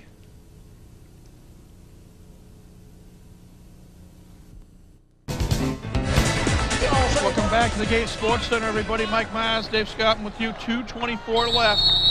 Lipscomb on top of IPFW 68 rather. Bison's inbound to basketball. Probably in the last 5 or 6 minutes of play, Mike, Lipscomb has really reduced the number of turnovers. Still right then. Steal by Woodhall. How about that? He puts it up and in.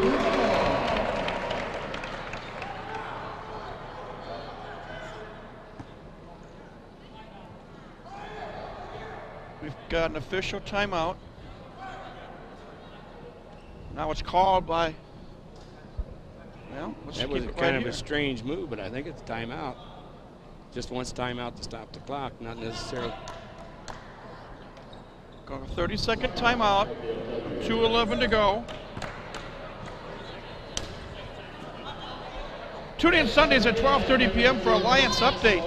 Fort Wayne Allen County Economic Development Alliance and the IPFW School of Engineering, Technology, and Computer Science co-sponsors this series, highlighting local organizations and companies' technical initiatives. This month, host Rob Young speaks with Karen Goldner, Economic Development Director for the City of Fort Wayne, and Regan Scruggs, Chief Technology Officer for the Alliance, about developing the telecommunications infrastructure in Fort Wayne and the likely impact this will have on the economics in our area. That's 12:30 p.m. Sunday afternoons for Alliance Update right here on College 56. Got that all in a 30-second timeout. And you still got a little breath left, huh? Not much, but don't tell anybody. Here we go, 2 minutes and 11 seconds, so fasten your seatbelt. Bisons with a basketball and an 8-point lead. And that half-court trap, Lipscomb found a way to beat it that time. Now they'll work the clock, even though they would get a good open three. They'll turn it down until they can work some more of that clock down. Roller with a basketball, watched by Woodhall. Down to 10s on the shot clock. Ball knocked away. It'll be IPFW basketball. They say last touch by Lipscomb. Coach Noah was adamant that time he did not want to foul. Woodhall up the court quickly. 1:38 to go. Dons need more offense. Whistle, reach and foul, I believe. Kick the ball so they were reset the clock, yeah. Thought they were going to call a foul on Well, Stevens. wouldn't have been a surprise, yeah. Fresh 35 on the shot clock, 132 on the game clock, rather. Wise knocks down about a 16-footer. And even though Lipscomb was being very careful to know where he was, Nick got it off. 78-72. Well, he's the bread and butter guy. Bisons get it up over midcourt. Now they'll burn some clock. Roller playing the point. Be really important to IPFW to not let Lipscomb score on this possession. Not only not score, not give up a foul either, as we're at 1 minute to go. 78-72, 8 in the shot clock. Oh, they're going to call a blocking foul on Woodall. And it's a shame. Broomfield will go to the stripe, and the officials thought maybe D was acting. Who knows? It's his third. I hate to see that when you play good defense for 30 seconds. Yeah. Eric Broomfield at the line for 2. Makes the first.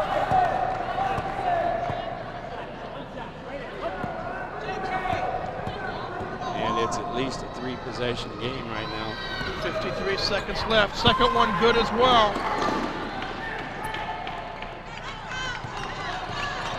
Woodall, shaking bacon, kicks it out to Wise for 3.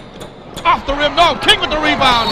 He's hammered underneath, and JK will shoot 2. I believe he's going to be fouled by Jackson. Either Jackson or Roller. Jackson picks up his 4th. 43.1 seconds left. Scott Sanderson telling his boys, block out, boys. Establish position on the boards. These are 2 important free throws for IPFW because it would get it back to a 2-possession game. 80-72 right now. It's down by 8. King, first free throw, good. Good. Looked a little more relaxed that time. 2 times before that, he looked a little tight up the free throw line. Relax, Jeremy, and give us another. 13 points for Jeremy King, 6'6" junior out of Toledo, Ohio. It surprised me to see IPFW call a timeout if he makes the free throw. I think they had already decided they were ready to go without the foul, without the timeout. Down to 6, 38 seconds to go. Reach in, ball loose. King, the Wise, the Woodall, off the glass and in. Now they call the timeout. Great team defense. Yeah. Now they'll have to foul. Shot clock is off. 31.8 seconds to go, a 4-point game. Tune in next Saturday afternoon at 4 o'clock for an insightful program in the University Religious Forum Series hosted by campus minister Ben Gates. How is Christianity present in professional sports? Guests on the program will include IPFW student and former professional baseball player Jeremy Sassanella, Craig Cave, area director for the Fellowship of Christian Athletes, Tom Rust, director of Face-to-Face Ministries, and Fort Wayne Wizards chaplains Tom Hopewell and Bob Freeborn. That's next Saturday afternoon, February 9th at 4 p.m.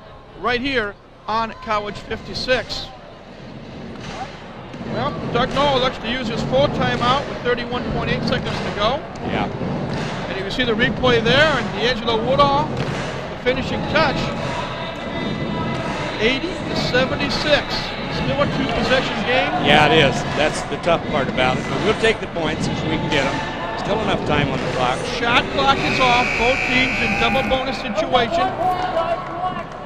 Be real careful here that there's not a long pass down for an easy basket. Jackson will inbound it for Lipscomb. IPFW, full court, man-to-man.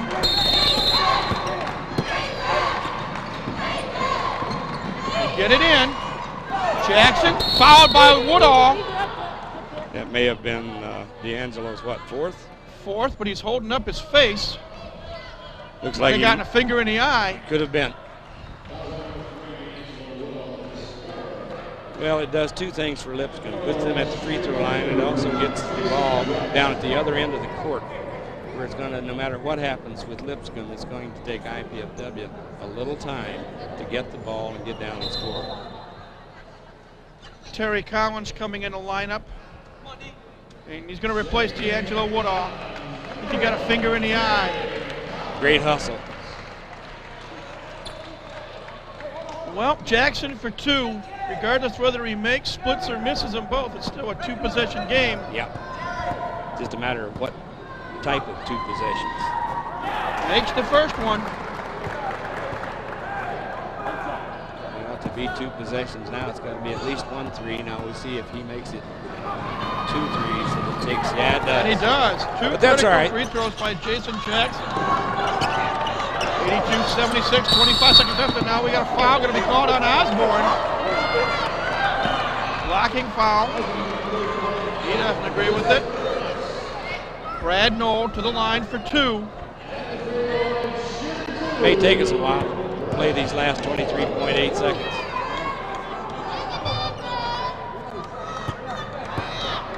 Woodall at the scorer's table coming after the first free throw. Probably coming might be in for Brad defensively. Well, or maybe Terry defensively. Off the iron, no good. No. He's in for Shepard. The quickness lineup right now. It's going to be a quick defense. They're going to go after it. Second free throw coming for Brad Knoll. Makes that one. And IPFW calls timeout.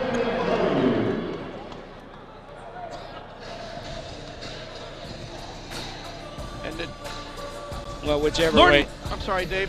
Learn more about Mastodon sports in season by tuning into Mastodon Spotlight each Wednesday and Friday on College 56. The hour begins with yours truly, Mike Maz, reviewing the week's sports activities. We look at game footage and talk with players and coaches. That's Mastodon Spotlight, Wednesday evenings at 8:30 and Friday evenings at 9 o'clock. Right here on College 56. Now, Mike, we don't know yet how this is going to come out, but one way or the other, this has been an exciting second half.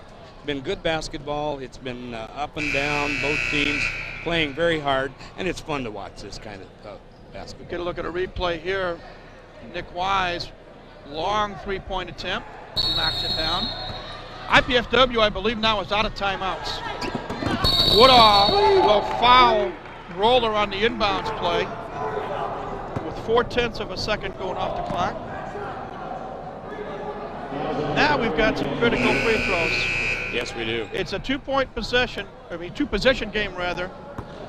At the moment. And that's 5 fouls on D'Angelo Woodall. So D will check out. Lee Batts replaces him. But he checks out with 18 points. Following up on the 15-point effort Thursday night against Middle Tennessee State. You add to those 18 points a number of turnovers that he's forced. Free throw rolls around and in by Roller. That one wasn't so bad. This is the critical one because if he makes his free throw, it becomes a 3-possession game with 23 seconds to go. So Ryan Roller at the stripe. He's already got 15 points. Misses the free throw. King with the rebound. Collins on the run. Terry Collins will take it in, uncontested. And he went for 2. Surprises me. Now we got a whistle and a foul underneath. 13.6 seconds left. But it also surprised Lipscomb, I guess, that he went for 2, but he got 2. Now we'll see who goes to the line.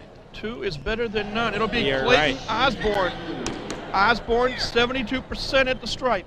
And he's 1 for 2 today. We'll shoot 2.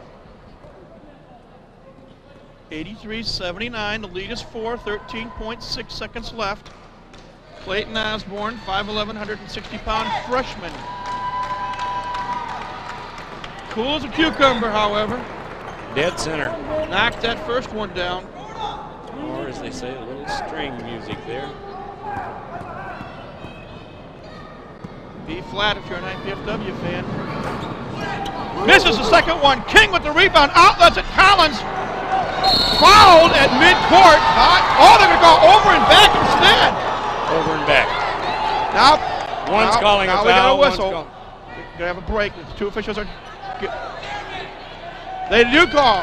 Bruce Hosier, the referee, says it's a foul on Osborne with 9.5 seconds left. Well, it's an interesting end to an interesting second half. Terry Collins will shoot 2. 84-79 is the score. He makes them both. It's a one-possession game. Dons will have to go for the steal first, as you see Scott Sanderson giving instructions to his troops. Terry Collins, sophomore academically, freshman athletically, knocks down a first. Well, it's taking forever to play these last few seconds, but as long as we stay in the game, go for it. Yogi once said it's never over till it's over, and we got 9.5 ticks left on the clock. We're proving it right here. Second free throw missed by Collins, but he didn't touch the rim. It did not touch the rim. Turnover. 84-80, two-possession game. Whistle away from the ball on, I believe, Brad Foul Noel. with the clock stop. Yeah, that they tried to pull a quick one there on that missed free throw and maybe sneak a guy in for a layup, but it didn't draw any iron. That was the key. Osborne back at the line where he hit 1 or 2 a moment ago.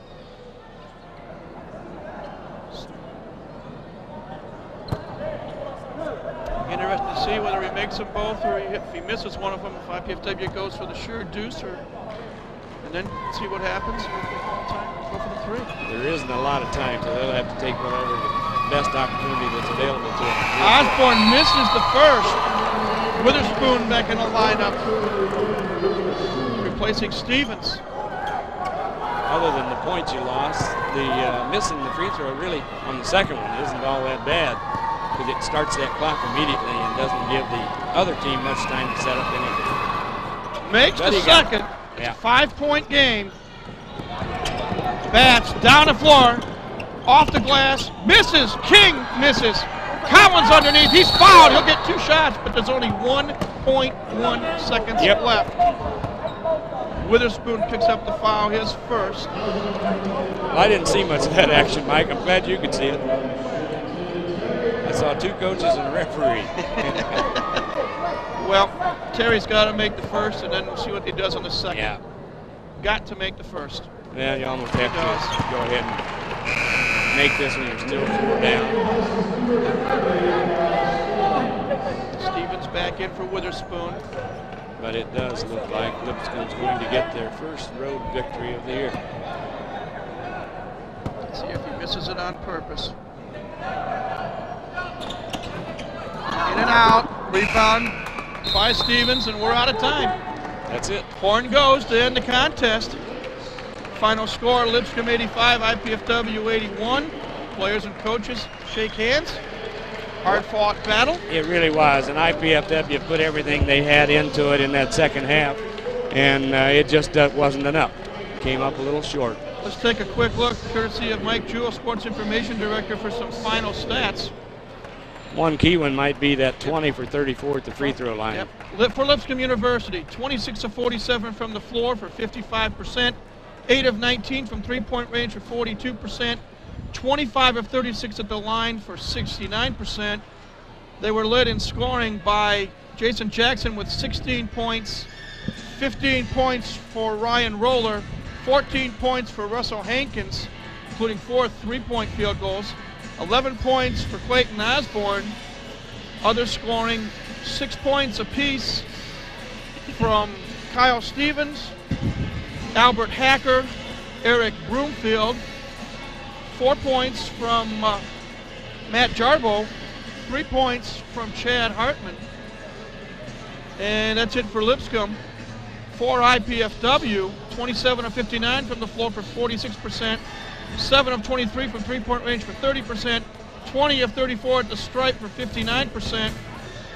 They were led by D'Angelo Woodall with 18 points, 16 for Nick Wise, 14 for Jeremy King, 10 from Terry Collins, 8 points from Matt Shepard, 6 points Jim Kesenick and Brad Noel, 2 points from Zach Reuter, and 1 point from Lee Batts. Other quick numbers before we have to say goodbye. Rebounding, 38-31 in favor of Lipscomb. Turnovers, 23-10. Lipscomb had the 23. And we get ready to say goodbye, Dave Skelton, final comments on this ball game. Well, again, an exciting second half to this game. IPFW got down in that first half, came back, got in the game, and made it worth everybody's time. Dave, enjoyed working with you again. I want to remind everyone our program today was sponsored by Pizza Hut of Canterbury, featuring famous Pizza Hut pizza. We'd like to thank at this time the College 56 production crew, the IPFW athletic staff, the City of Fort Wayne, Comcast Cablevision, the IPFW Learning Resource Center, and especially the IPFW Office of University Relations and Communications for their contributions to this College 56 Sports telecast. This telecast of IPFW Sports is copyrighted and the sole property of the College Cable Access Center and IPFW. Unauthorized duplication, exhibition, rebroadcast, retransmission, or other use of this event without express written consent is strictly prohibited. We hope you've enjoyed our telecast of IPFW Sports, and we thank you for joining us this afternoon. For Dave Skelton, this is Mike Moss saying so long for now. Once again, our final score, Lipscomb University 85, IPFW 81. Until next Friday night, we wish you a pleasant farewell from the Hilliard Gate Sports Center here on the campus of IPFW.